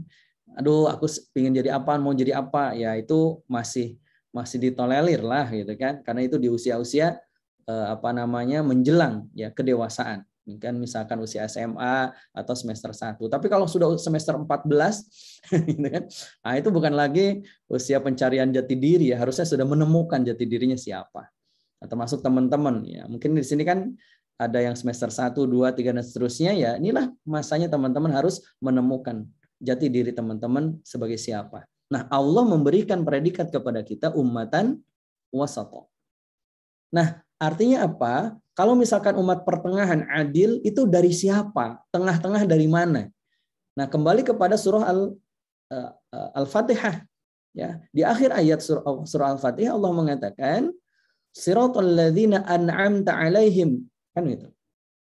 Jadi, ketika kita meminta kepada Allah ihdinas siratal mustaqim, tunjukilah kepada kami jalan yang lurus. Siapa itu? Jalan orang-orang yang Engkau beri nikmat.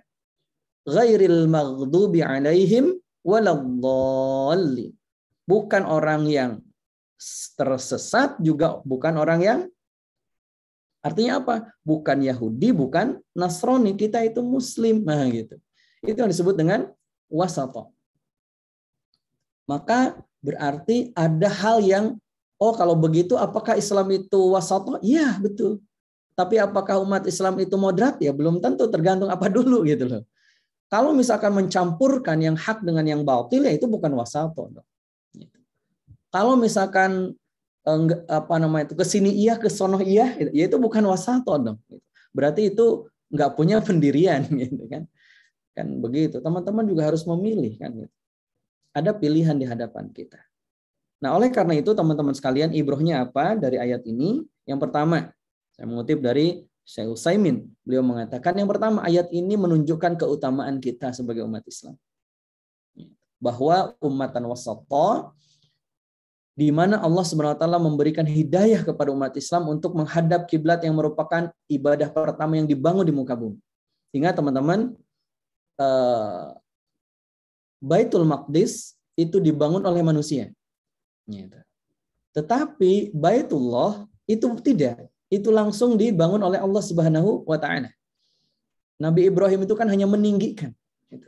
Sejak Nabi Adam ada, Baitullah itu sudah ada. Di atasnya Baitullah, Baitul Ma'mur. Di atasnya Baitul Ma'mur, para malaikat bertawaf. Bertawaf.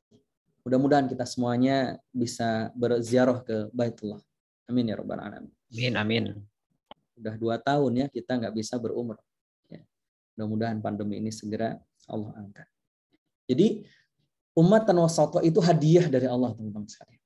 Agar apa? Agar kita menjadikan ketika berkiblat ke Baitullah, kalau merujuk ayat yang tadi yang Al-Baqarah 143, bahwa kita menjadi umat yang dipilih oleh Allah untuk berbeda dengan agama-agama sebelumnya, baik itu agama samawi maupun yang bukan samawi, baik Yahudi maupun Nasrani.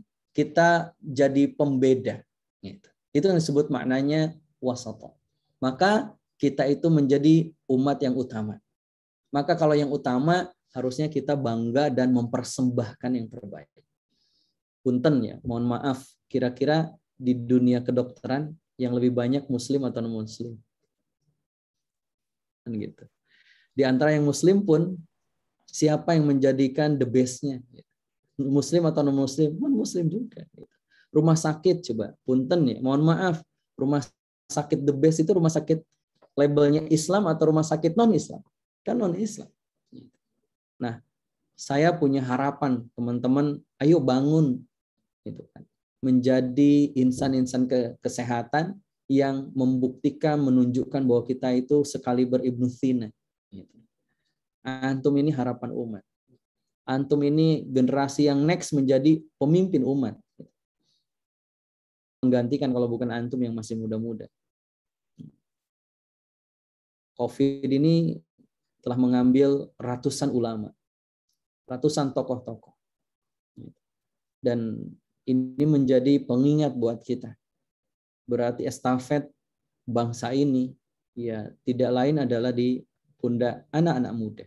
Anak-anak muda. Dan antum harus bangga dengan keutamaan yang Allah sematkan. Kuntum khairu ummah. Distempelin khairu ummah. Ummatan wasata. Nggak usah berkecil hati. Kita harus bangga dan mempersembahkan yang terbaik. Yang kedua, pelajarannya apa? Tentu keistimewaan umat Islam dibandingkan dengan seluruh umat.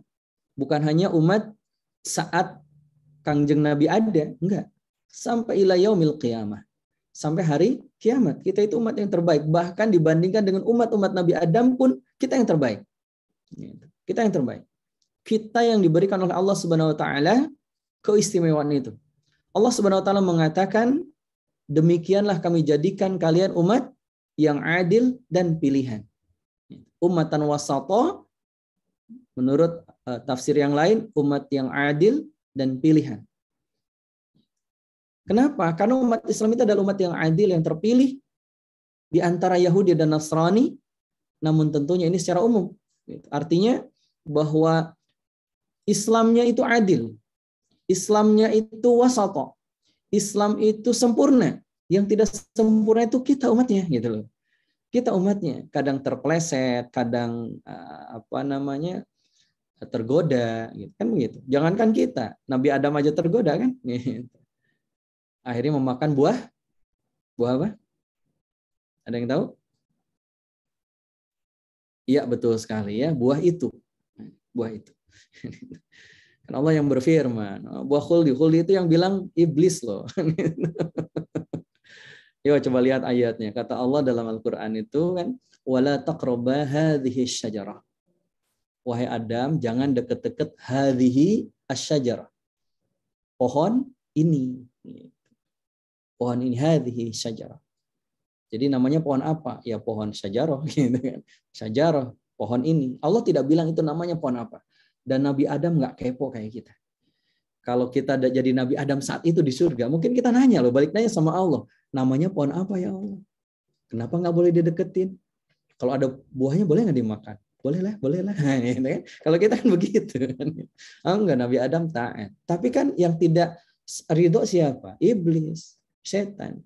Digoda iblis. Menggoda iblis kepada Adam. Apa godaan Adam? Iblis itu kan punya kekuatan, teman-teman. Kekuatan iblis itu kan mengemas sesuatu itu menjadi indah.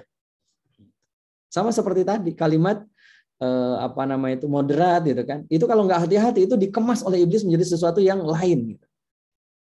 Harus hati-hati. Nah, sama seperti pacaran.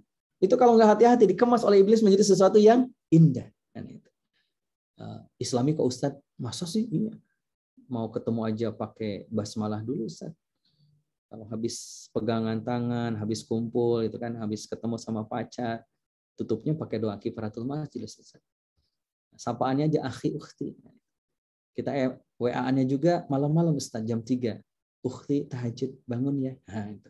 Pakai bahasa Arab lagi. Asyrikna ya ukhti fi du'aik. Nah, sertakan aku dalam doamu wahai ukhti. Wah, itu modus para ikhwan ya. Hati-hati para akhwat ya. Judulnya aja mengingatkan tahajud ya. Itu ada udang di balik rempeyek ya. Hati-hati. Nah, dikemas. Apa kemasan iblis saat itu? Hal adulluka ala syajaratil khuldi. Iblis mengatakan kepada Adam, wahai Adam, maukah aku tunjukkan kepada syajarah pohon al-khuldi. Apa itu al-khuldi? Al-khuldi itu pohon keabadian. Kalau kamu makan pohon ini, buahnya ini, kamu akan abadi kayak para malaikat. Mau nggak? Mau. Gitu. Makanya kemudian orang menyebut mengenali itu dengan pohon khuldi. Jadi siapa yang menyematkan pohon itu dengan khuldi? Iblis. Untuk apa? Mengemas yang dilarang menjadi indah. Kan begitu. Nah, kita diberikan keistimewaan oleh Allah Subhanahu wa taala. Meskipun betul kita itu enggak maksum. Kita itu enggak bersih dari namanya dosa. Enggak. Pasti kita pernah berdosa, pernah berbuat salah. Tetapi seberdosa-dosanya orang yang beriman, dia akan segera bertaubat, meminta kepada Allah permohonan. Maka teman-teman, jadikan keistimewaan Islam itu menjadi pelecut semangat kita. Kitanya nggak sempurna, Islamnya yang sempurna. Maka jangan pernah mengukur Islam dari pemeluknya. Ukurlah Islam dari kitab sucinya. Gitu loh. Kan kesalahan kita kan sering begitu ya. Kita mengukur Islam dari pemeluknya, salah. Salah. Ya kalau kita mengukur pejabat dari siapa coba? Masa dari pejabat yang sekarang ada kan nggak bisa juga kan itu. Apakah mengukur kampus itu dari lulusannya? Repot nanti. Oh ini kampus koruptor. Kenapa? Karena lulusan kampus A ini banyak menjadi koruptor. Ya nggak bisa kan begitu. Tergantung orangnya kan gitu. Dari kampus yang buruk bisa lahir lulusan yang baik. Dari kampus yang baik pun bisa lahir lulusan yang buruk kan begitu. Ada yang berhasil, ada yang gagal. Nah Islam juga begitu. Keistimewaan Islam itu diberikan kepada kita. Dan kita diberikan keutamaan itu. Dengan Islam. Bukan tanpa Islam. Yang ketiga yang menjadi pelajaran dari ayat ini adalah menunjukkan keadilan umat Islam. Artinya apa? Kita diberikan wajib berbuat adil. Gitu. Dalam hal apa? Wasata itu adil dalam semua hal gitu loh. Adil contoh misalkan ketika Salman Al-Farisi. Ada yang tahu nggak dipersaudarakan dengan siapa ketika beliau hijrah? Ada yang tahu? Ketika para sahabat hijrah ke Madinah kan dipersaudarakan tuh. Misalkan Abdurrahman bin Auf dipersaudarakan dengan Sa'ad bin Rabi, ya. Kemudian Salman Al-Farisi dipersaudarakan dengan Abu Darda. Dan Abu Darda ini terkenal dengan sahabat yang sangat zuhud. Ibadahnya teman-teman nggak ada duanya. Sampai nggak mau tidur untuk tahajud. Sampai nggak mau mendekati istri dan keluarganya karena saum. Karena beribadah, saking pokoknya ibadah holik. Maksudnya kalau ada workaholic gitu kan, kerjanya begitu luar biasa, ibadahnya luar biasa. Sampai kemudian Salman Al-Farisi ini berkunjung ke rumahnya Abu Darda dan melihat Abu Darda kok nggak tidur-tidur. Lalu kemudian Salman bilang, wahai Abu Darda, tidurlah. Tubuhmu punya hak untuk tidur. Lalu tidur. Ketika siang, kemudian Abu Darda Salman datang, kemudian disuguhi oleh Abu Darda makanan. Salman bilang, kenapa kamu tidak ikut makan? Aku sedang berpuasa. Kata istrinya, iya wahai Salman, saudaramu ini sampai meninggalkan keluarganya demi puasa itu. Kata Salman, aku tidak mau makan sebelum engkau makan. Berbukalah. Keluargamu juga punya hak. Sampai kemudian Abu Darda agak sedikit kesel gitu kan dengan Salman. Kenapa? Ibadah aja dilarang gitu kan. Sampai diadukan kepada Rasulullah SAW. Lalu Rasulullah mengiyakan apa yang dilakukan oleh Salman. Betul apa yang disampaikan oleh Salman. Kenapa? Karena Salman mengatakan, wahai Abu Darda, tubuhmu punya hak, Tuhanmu punya hak, Rabbmu punya hak, badanmu punya hak, gitu kan? Matamu punya hak, sebagaimana juga keluarga punya hak, maka tunaikan hak-hakmu itu semestinya. Itu yang disebut dengan adil. Maka berarti kalau diartikan umat wasata itu umat yang adil, berarti umat yang menunaikan hak-hak yang ada pada dirinya. Nah, maka teman-teman ketika kuliah, maka ada hak yang harus teman-teman tunaikan berupa kewajiban. Apa itu? Hak orang tua antum. Jadi jangan karena alasan aktivis lulusnya telat. Gitu loh. Enggak. Itu haknya orang tua antum, menjadi kewajiban antum membahagiakan mereka. Nggak adil teman-teman. Kalau demi gara-gara organisasi, tapi antum melalaikan kuliah. Kuliah wajib, berorganisasi bagian dari belajar juga. Jangan saling menegasikan. Coba, pilih mana? Sholat 5 waktu atau saum Ramadan? Ya kan nggak ada pilihan. Semuanya harus dilakukan. Kan ada sering ya aktivis itu di zaman saya, nggak tahu kalau sekarang. Sampai nggak mau lulus. Sampai nggak mau lulus. Kenapa? Demi yang namanya idealisme dia. Wah, repot nanti. Nah, itu tandanya tidak adil. Tidak adil. Nah, Allah mengatakan agar kalian wahai umat Islam menjadi saksi atas manusia. Karena keadilannya itu. Adil ini berarti lawannya dari zalim gitu. Dan hanya orang yang adil yang berhak menjadi saksi, terlebih nanti mereka menjadi saksi di yaumil akhir. Kenapa? Nah, dalam tafsir Ibnu Katsir disampaikan sebuah riwayat dari Imam Ahmad meriwayatkan dari Abu Sa'id bahwa Rasulullah SAW bersabda, saya bacakan, pada hari kiamat kelak, Nuh alaihissalam diseru Kemudian ditanya, apakah engkau telah menyampaikan risalah? Kata Nuh, sudah.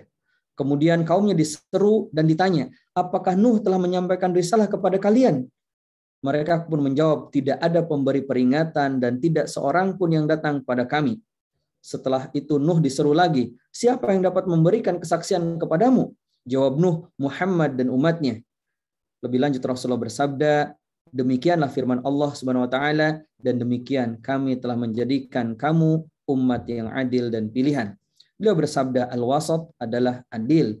Lalu kalian diseru dan diminta memberi kesaksian bagi Nuh mengenai penyampaian risalah, dan kemudian aku pun memberikan kesaksian atas diri kalian. Jadi di yaumil akhir nanti diriwayatkan dalam hadis ini riwayat Bukhari, riwayat Imam Bukhari, Tirmizi dan juga An-Nasai dan Ibnu Majah. Jadi Nabi Nuh itu ditanya sama Allah, apakah engkau telah menyampaikan risalah? Sudah. Lalu kaumnya Nabi Nuh ditanya, apakah Nabi Nuh itu sudah menyampaikan risalah? Nah, kaumnya Nabi Nuh itu nggak ngaku gitu. Enggak gitu. Kenapa? Kan langsung ditenggelamkan kan umatnya Nabi Nuh kan. Enggak kan. Lalu diserulah Nabi Nuh, apakah ada saksi? Iya, siapa? Nabi Muhammad dan umatnya. Jadi kita itu akan menjadi saksi. Kenapa? Karena kita akan menjadi saksi bahwa Nabi Nuh itu benar-benar sudah menyampaikan risalah yang disampaikan di dalam Al-Quran. Dan orang disebut adil kalau dia Islam, balik, berakal, dan tidak fasik. Artinya tidak fasik itu tidak gemar berbuat maksiat, ya, tidak melanggar adab-adab dalam Islam. Itu disebut dengan adil.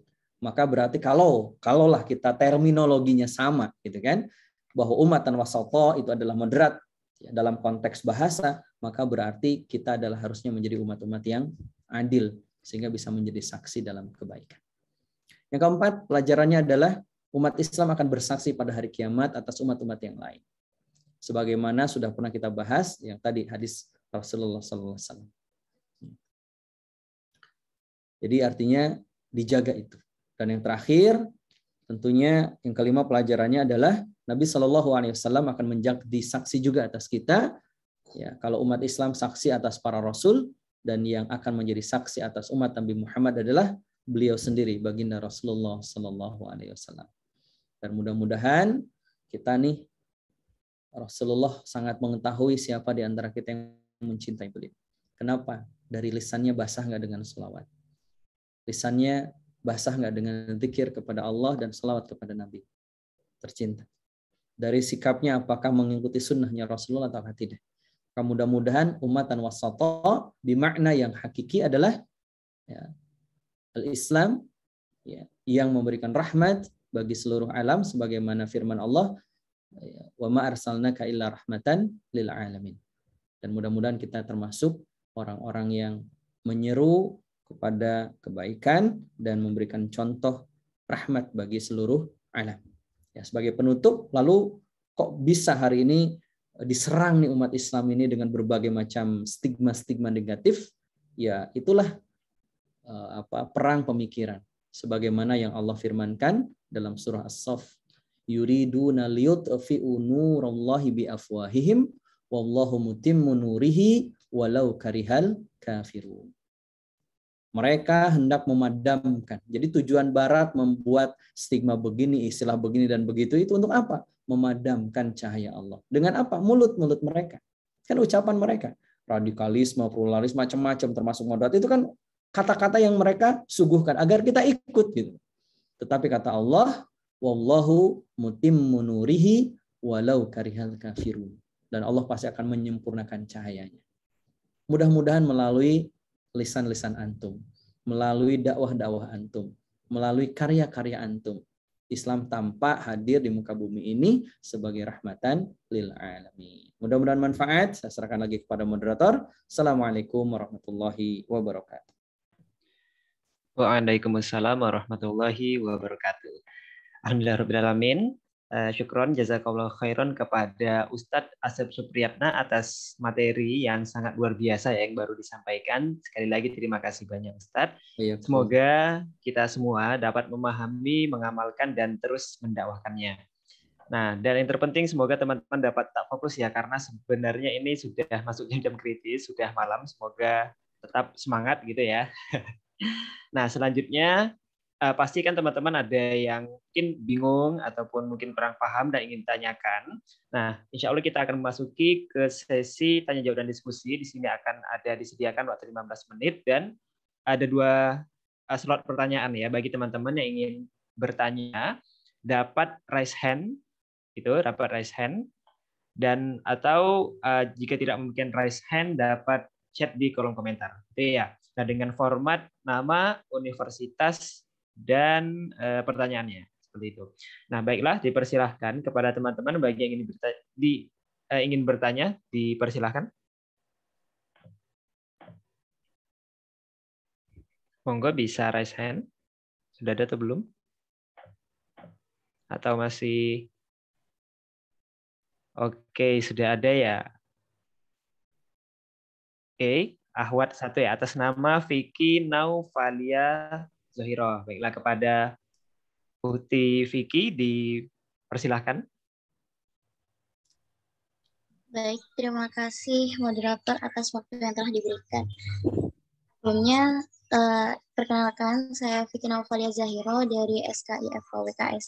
Di sini yang ingin saya tanyakan, Ustadz, dalam pelaksanaan Islam moderat sendiri, apakah ada kemungkinan terjadi pemisahan agama dari kehidupan publik, Ustadz? Kemudian yang ingin saya tanyakan kedua, dalam praktek ibadah itu kan Islam itu sudah wasatah gitu loh. Kan kalau dari cerita itu Nabi Muhammad itu kayak menawar-menawar tentang jumlah rakaat. Yeah. Nah, sedangkan masyarakat sendiri ada dari beberapa masyarakat sendiri masih menganggap agama Islam itu agama yang berat karena masih berbeda dengan agama yang lain yang beribadah hanya 1 minggu sekali atau 2 kali selama seminggu. Nah, cara kita sebagai mahasiswa Muslim itu bagaimana untuk menyikapi teman seperti itu dan cara kami mengedukasi itu seperti apa, Ustadz? Terima kasih, Ustadz. Sama-sama, Mbak Vicky ya. Monggo Ustadz dipersilakan untuk menjawab. Baik, saya jawab dulu yang kedua. Kenapa ada muncul pemikiran-pemikiran seperti itu? Itu berawal dari akarnya. Itu kalau misalkan dalam kedokteran itu gejala, bukan sebab, itu gejala. Dan kita harus menemukan sebabnya. Ya kayak demam, suhu badan yang naik itu kan bukan sebab kan gitu. Itu gejala. Maka ada kesalahan dalam masyarakat ya, ketika demam langsung minum obat turun panas kan begitu. Itu kan keliru kan gitu. Harusnya kan diketahui dulu ya, dicari dulu sumber panasnya ini dari apa, respon terhadap apa kan gitu. Yang saya pahami kan tubuh itu kan merespon, dan saya lupa ada istilahnya ya. Kemarin itu saya dikasih tahu ketika saya umroh, ada seorang dokter pelatnas ya. Beliau mengatakan, iya betul Ustaz. Jadi ketika misalkan suhu kita naik, di suhu misalkan 37 atau 38 misalkan, ketika merespon ada masalah dalam tubuh kita, lalu kita minum obat turun panas, maka menjadikan suhu itu menjadi, ada istilahnya apa ya, lupa saya, menjadikan di suhu itu kita tidak akan merespon di suhu itu. Lalu kemudian ketika ada gejala lagi, ada sebab lagi yang lain, tubuh kita merespon dengan suhu yang akan lebih tinggi. Bukan di suhu 38, mungkin 39. Begitu seterusnya. Saya lupa istilahnya apa, tapi itu saat saya bawa salah satu jamaah saya karena sakit ke rumah sakit di Saudi. Artinya apa? Kita itu sering terjebak dengan gejala. Gitu. Tanpa kemudian kita menganalisa sebab. Nah, teman-teman di bagian kedokteran, teman-teman kedokteran udah terbiasa ya menganalisa sebab, bukan menganalisa hanya sekedar gejala. Nah, gejala-gejala itu perlu kita jadikan sebagai indikator, kan begitu. Indikator terhadap apa? Terhadap sebab. Apa yang menyebabkan umat saat ini merasa apa tadi? Merasa berat dalam beribadah. Padahal jumlah rakaat, kemudian jumlah waktu sholat saja sudah dikurangi gitu kan oleh Allah Subhanahu wa Ta'ala. Nah, apa yang menjadi penyebabnya? Akarnya. Apa itu akidah? Akidahnya. Imannya. Kenapa? Karena begini. Seperti kita lihat bangunan gedung kampus. Berapa lantai? Misalkan 4 lantai, 5 lantai. maka itu akan sangat bisa berdiri kalau akarnya atau pondasinya juga sesuai, gitu loh, kuat. Maka dia akan bisa menopang tinggi bangunan seperti gedung kampus teman-teman. Kebayangkan gedung kampus yang 5 lantai, sementara ya pondasinya pondasi rumah, kan itu. Apa yang terjadi? Ambruk, protol, kan itu, brodol, kan itu. Nah begitu juga dengan yang tadi disampaikan. Kenapa kaum muslim itu berat? Karena nggak kuat. Apa yang membuat seseorang itu nggak kuat beribadah? Iman. Makanya kata Imam Syafi'i, hal pertama yang dilakukan kewajiban bagi seorang mukallaf adalah bermakrifat kepada Allah. Maka teman-teman apa yang harus dilakukan? Menguatkan akidah. Menguatkan akidah dengan proses berpikir yang kuat terhadap umat. Ngajak mikir. Gitu. Kenapa? Karena akidah yang kuat itu produktif. Dan itu tidak mungkin kecuali dari lahir karena proses berpikir. Sebagaimana Ibrahim menemukan Tuhannya. Dari mulai matahari, bintang, rembulan, dan seterusnya. Kan begitu. Nah sama, umat sekarang perlu dibenahi akidahnya. Perlu dikuatkan imannya. Maka teman-teman, hal pertama itu yang harus dilakukan. Ya. Kenapa? Coba teman-teman, kenapa sih misalkan Mbak Vicky pakai kerudung? Kalau bukan karena iman, berat, harudang, kan, ya, panas, kan begitu kan? Apa yang membuat? Kalau bukan karena iman, kan gitu.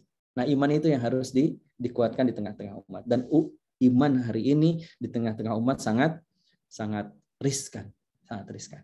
Maka kajian-kajian tentang menguatkan keimanan, kajian-kajian tentang meluruskan keimanan itu harus semakin digalakkan. Ya, mudah-mudahan nanti umat semakin sadar, semakin kuat keimanannya. Nah, ketika keimanan sudah kuat, sami'na wa ata'na.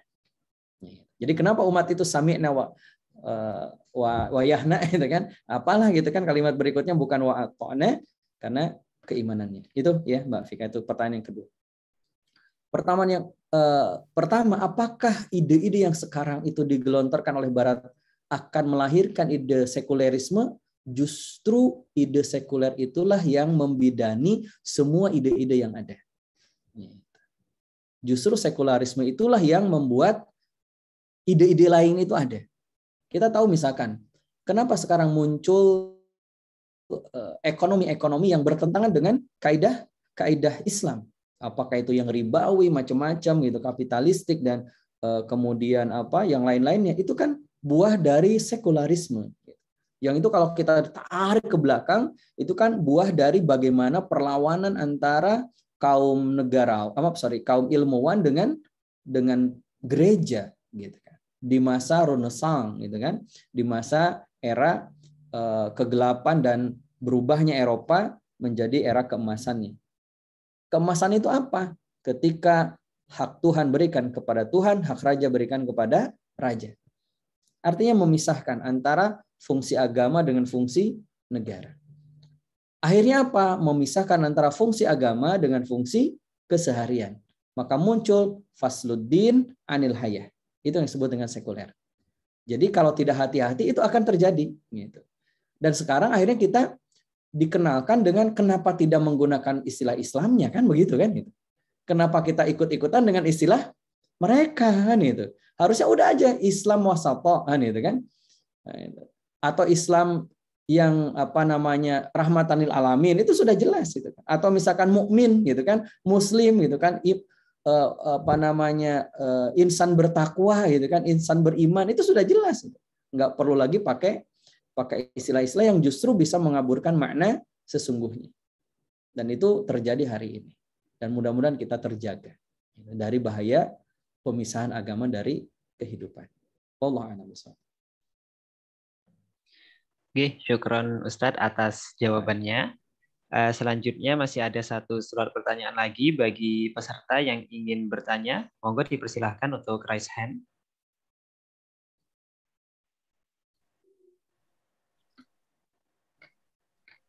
Ini kayak lagi khitbah ya. Pada diam itu kan mengiyakan. Oke, Ustaz. Sudah kritis waktunya sepertinya. Oh Semoga iya, masih sadar semua. insya Allah, mungkin paham, sangat paham insya Allah. Oke, amin, amin, insya Allah. Sepertinya sudah tidak ada yang bertanya lagi ya. Gimana? Oke. Cukup ya. Oke, berarti untuk sesi tanya jawab dan diskusi kita sudahi. Selanjutnya saya mohon izin untuk menyampaikan beberapa kesimpulan dari materi yang disampaikan oleh Ustadz Asep. Jadi Islam moderat yang sesungguhnya adalah, kalau kita merujuk kepada KBBI tadi, adalah netral. Kemudian di dalam Al-Quran juga telah disebutkan tentang makna ini, sebagaimana dalam Quran Surah Al-Baqarah ayat 143, dan terdapat beberapa makna dari ayat ini. Yang pertama yaitu ayat ini menunjukkan keutamaan umat Islam, di mana Allah memberikan hidayah umat Islam untuk menghadap kiblat yang merupakan rumah ibadah yang pertama dibangun di muka bumi ini. Yang kedua, keistimewaan umat Islam dibandingkan dengan seluruh umat. Allah Subhanahu wa taala mengatakan, demikianlah kami jadikan kalian umat Islam, umat yang adil dan terpilih. Kemudian yang ketiga, ayat ini menunjukkan keadilan umat Islam. Allah mengatakan agar kalian, hai umat Islam, menjadi saksi atas manusia. Allah menyebutkan bahwa umat Islam ini kelak di hari kiamat akan menjadi saksi, sedangkan syarat saksi itu harus adil dalam Islam. Kemudian yang keempat, umat Islam akan bersaksi pada hari kiamat atas umat-umat yang lainnya, sebagaimana sudah pernah dibahas bahwa para rasul nanti akan ditanya oleh Allah Subhanahu wa taala. Terus yang terakhir, yang kelima, Nabi Shallallahu alaihi wasallam akan menjadi saksi atas kita. Kalau umat Islam saksi atas para rasul, dan yang akan menjadi saksi atas umat Nabi Muhammad Shallallahu alaihi wasallam, mohon maaf ya, dan yang akan menjadi saksi atas umat Nabi Muhammad Shallallahu alaihi wasallam. Baiklah, sekian kesimpulan dari materi kali ini. Kita lanjut kepada sesi selanjutnya, yaitu penyerahan sertifikat. Oke, mohon izin kepada Ustadz dan panitia yang bertugas untuk melanjutkan ke sesi penyerahan sertifikat sambil dokumentasi. Oke, sampun terlihat. Kita masuki sesi dokumentasi, insya Allah aba-aba dari saya. Mohon izin ya Ustadz. Oke, sudah siap ya panitia ya? Saya hitung mundur ya. 3, 2, 1. Oke, sekali lagi 3, 2, 1. Oke, sekali lagi 3, 2, 1. Oke, sudah cukup. Alhamdulillahirrahmanirrahim. Dengan ini berakhir sudah sesi pemaparan materi oleh Ustadz Asep Supriyatna. Semoga ilmu yang disampaikan oleh beliau dapat kita pahami, kita amalkan, dan kita dakwahkan. Sekali lagi kami mengucapkan terima kasih kepada Ustadz dan teman-teman atas partisipasinya. Semoga kita semua selalu diberi perlindungan oleh Allah Subhanahu wa taala. Saya selaku moderator pamit undur diri. Mohon maaf atas segala kekurangannya. Saya tutup. Wassalamualaikum warahmatullahi wabarakatuh. Saya kembalikan lagi ke MC. Baik, kami ucapkan terima kasih sekali lagi kepada Ustadz Asep Supriyatna selaku pemateri pada acara malam hari ini, dan Akhina Bagus sebagai moderator pada acara malam hari ini. Selanjutnya adalah penyerahan sertifikat kepada moderator, yaitu Akhina Bagus. Kepada panitia yang bertugas, mohon bisa ditampilkan. Baik, untuk dokumentasi saya pandu. 3, 2, 1.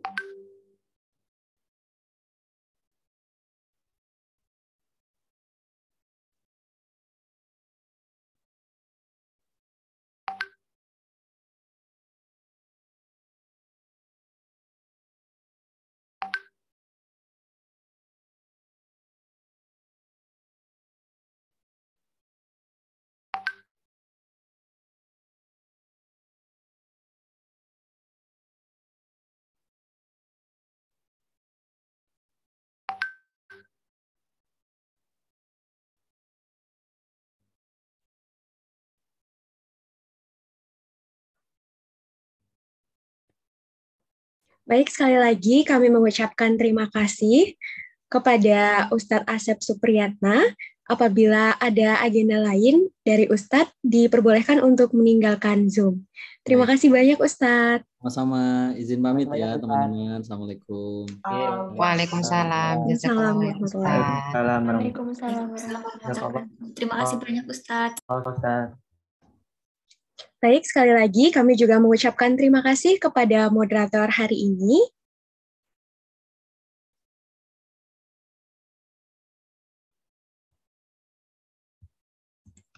Baik, luar biasa sekali ya teman-teman, masih sangat semangat juga ya tentang materi ceramah tadi. Banyak sekali ilmu-ilmu baru tadi disampaikan oleh Ustadz Asep Supriyatna yang kita dapat pada malam hari ini. Pastinya dong, Kak Arju. Nah, kayaknya kita perlu ngecek semangat teman-teman peserta lagi nih. Kayaknya kita perlu jargon. Bener nggak nih, Kak Arju? Iya nih Kak Fitri, kan tadi sudah mendengarkan ya ceramah-ceramah tadi. Mungkin kita harus menyemangati lagi gitu ya kepada para peserta gitu ya dengan jargon gitu ya Kak Fitri. Mungkin oleh Kak Fitri langsung ditunjuk aja nih. Atau kepada para peserta yang ingin menemani kita untuk jargon bisa raise hand. Iya nih, buat teman-teman di sini yang mau jargon nih sama Kak Fitri sama Kak Arju di sini, boleh banget buat raise hand. Jadi kita jargonnya rame-rame kok ya teman-teman, jadi nggak apa-apa, raise hand aja.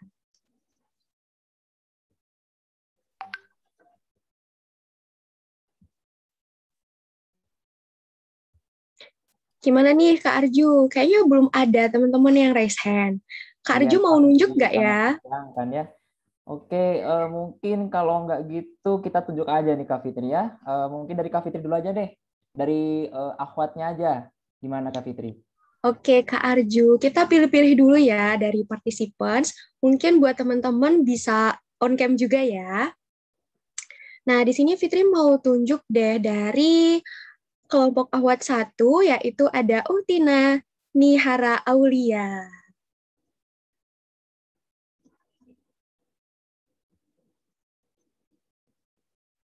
Nah, di sini mungkin ada teman-teman lagi nih yang mau nemenin kami jargon, atau mungkin Kak Arju boleh dong, langsung pilih aja nih dari Ikhwan.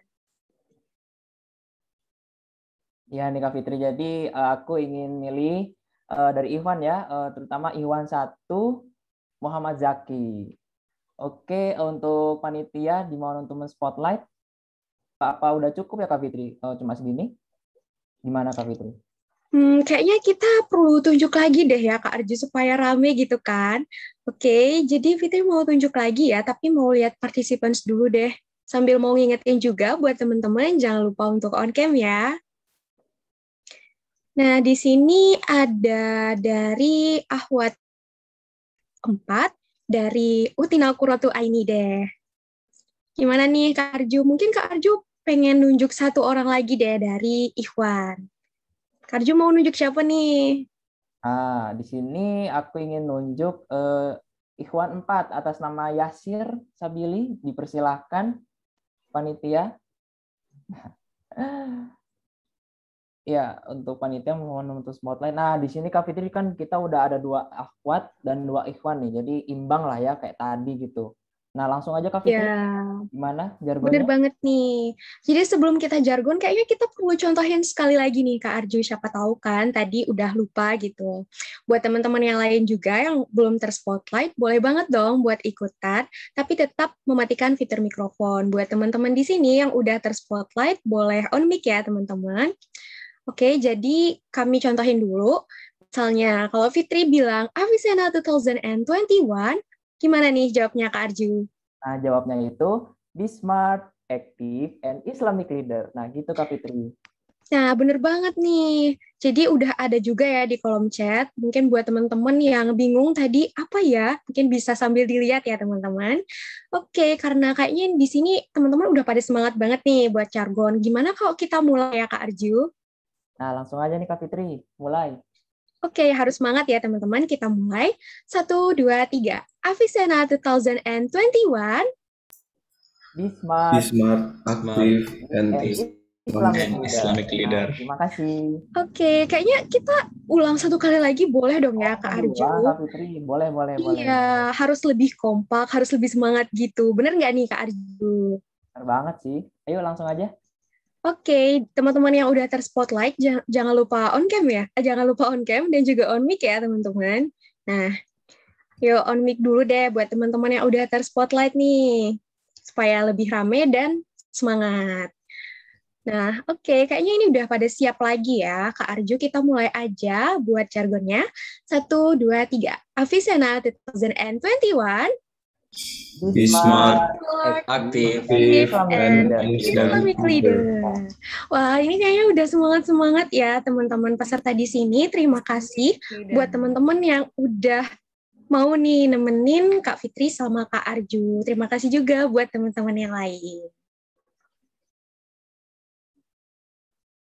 Nah, karena teman-teman udah semangat nih Kak Arju, kita lanjut aja ya ke acara selanjutnya. Acara selanjutnya yaitu pembacaan doa oleh Ahina Rafiuddin. Kepada Ahina Rafiuddin kami persilahkan.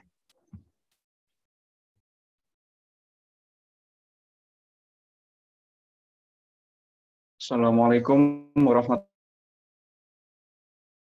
wabarakatuh. Izinkan saya membacakan doa. Bismillahirrahmanirrahim. Ya Allah, Tuhan yang Maha Penyayang, hanya rahmat dan kasih sayang-Mu sehingga segala aktivitas kami dalam acara ini berjalan dengan lancar, walaupun menguras waktu, tenaga, dan pikiran. Dan hari ini Allah, kami berkumpul di tempat ini, memanjatkan puji syukur kepadamu, sekaligus menutup kegiatan kami. Ya Allah, berkailah segala aktivitas kami selama mengikuti rangkaian acara ini, dan jadikanlah sebagai amal ibadah di sisi-Mu. Untuk itu, ya Allah, tetapkanlah rahmat dan kasih sayang-Mu kepada kami, dan jadikanlah pertemuan ini sebagai pertemuan yang Engkau ridhoi. Allahumma la sahla illa ma ja'altu sahlan. Ya Allah, mudahkanlah segala urusan kami, karena tidak ada yang Engkau mudahkan kecuali Engkau jadikan mudah. Allahumma inna a'udzubika minal hami wal husni wa a'udzubika minal ajri wal kasr. Ya Allah, kami berlindung kepadamu dari keraguan hati dan duka cita, dan kami berlindung kepadamu dari sifat lemah dan malas.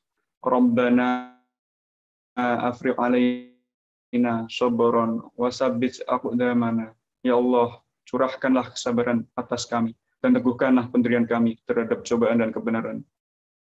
Ya Allah, berkahilah semua ilmu yang kami dapatkan selama kegiatan ini, sehingga kami dapat mengamalkannya.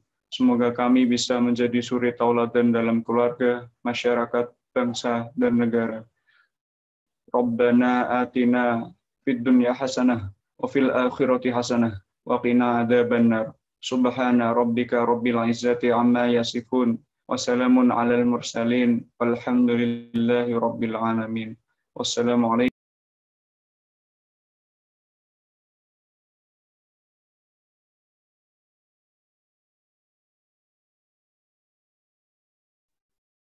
Baik, terima kasih kepada Afina Raffi. Baik, terima kasih atas kehadiran teman-teman peserta, panitia, dan kakak-kakak sekalian. Semoga selama rangkaian acara hari ini dapat memberi manfaat untuk para peserta. Saya Arju. Dan saya Fitri, selaku pemandu acara pada malam hari ini, pamit undur diri. Tapi Kak, sebelumnya, sebelum kita tutup nih acara ini, mungkin kita bisa nih ya, Kak Fitri kasih bocoran nih, besok itu ada apa sih kegiatannya? Oh iya, bener banget tuh Kak Arju. Jadi biar para peserta di sini makin penasaran ya. Jadi besok insya Allah kita akan membahas suatu isu, skenario yang benar-benar hangat nih Kak Arju. Dan pastinya diikuti juga dengan diskusi yang sangat-sangat menarik. Tak lupa juga nih kita awali dengan ceramah dulu. Tapi Kak Arju ada juga loh yang menarik banget nih buat besok. Ada penobatan peserta dan fasil terbaik nih. Jadi penasaran kan siapa aja ya yang jadi peserta dan fasil terbaik? Nah pastinya nih Kak Fitri, besok itu kan ada acara seru nih. Ya kali sih kalau para peserta ini besok nggak ada yang ikut ya pastinya juga nyesel sih ya. Mungkin kalau gitu langsung saja ya. Sampai jumpa di hari puncak MMLC DW2 Avicenna 2021. Wassalamualaikum warahmatullahi wabarakatuh. Waalaikumsalam.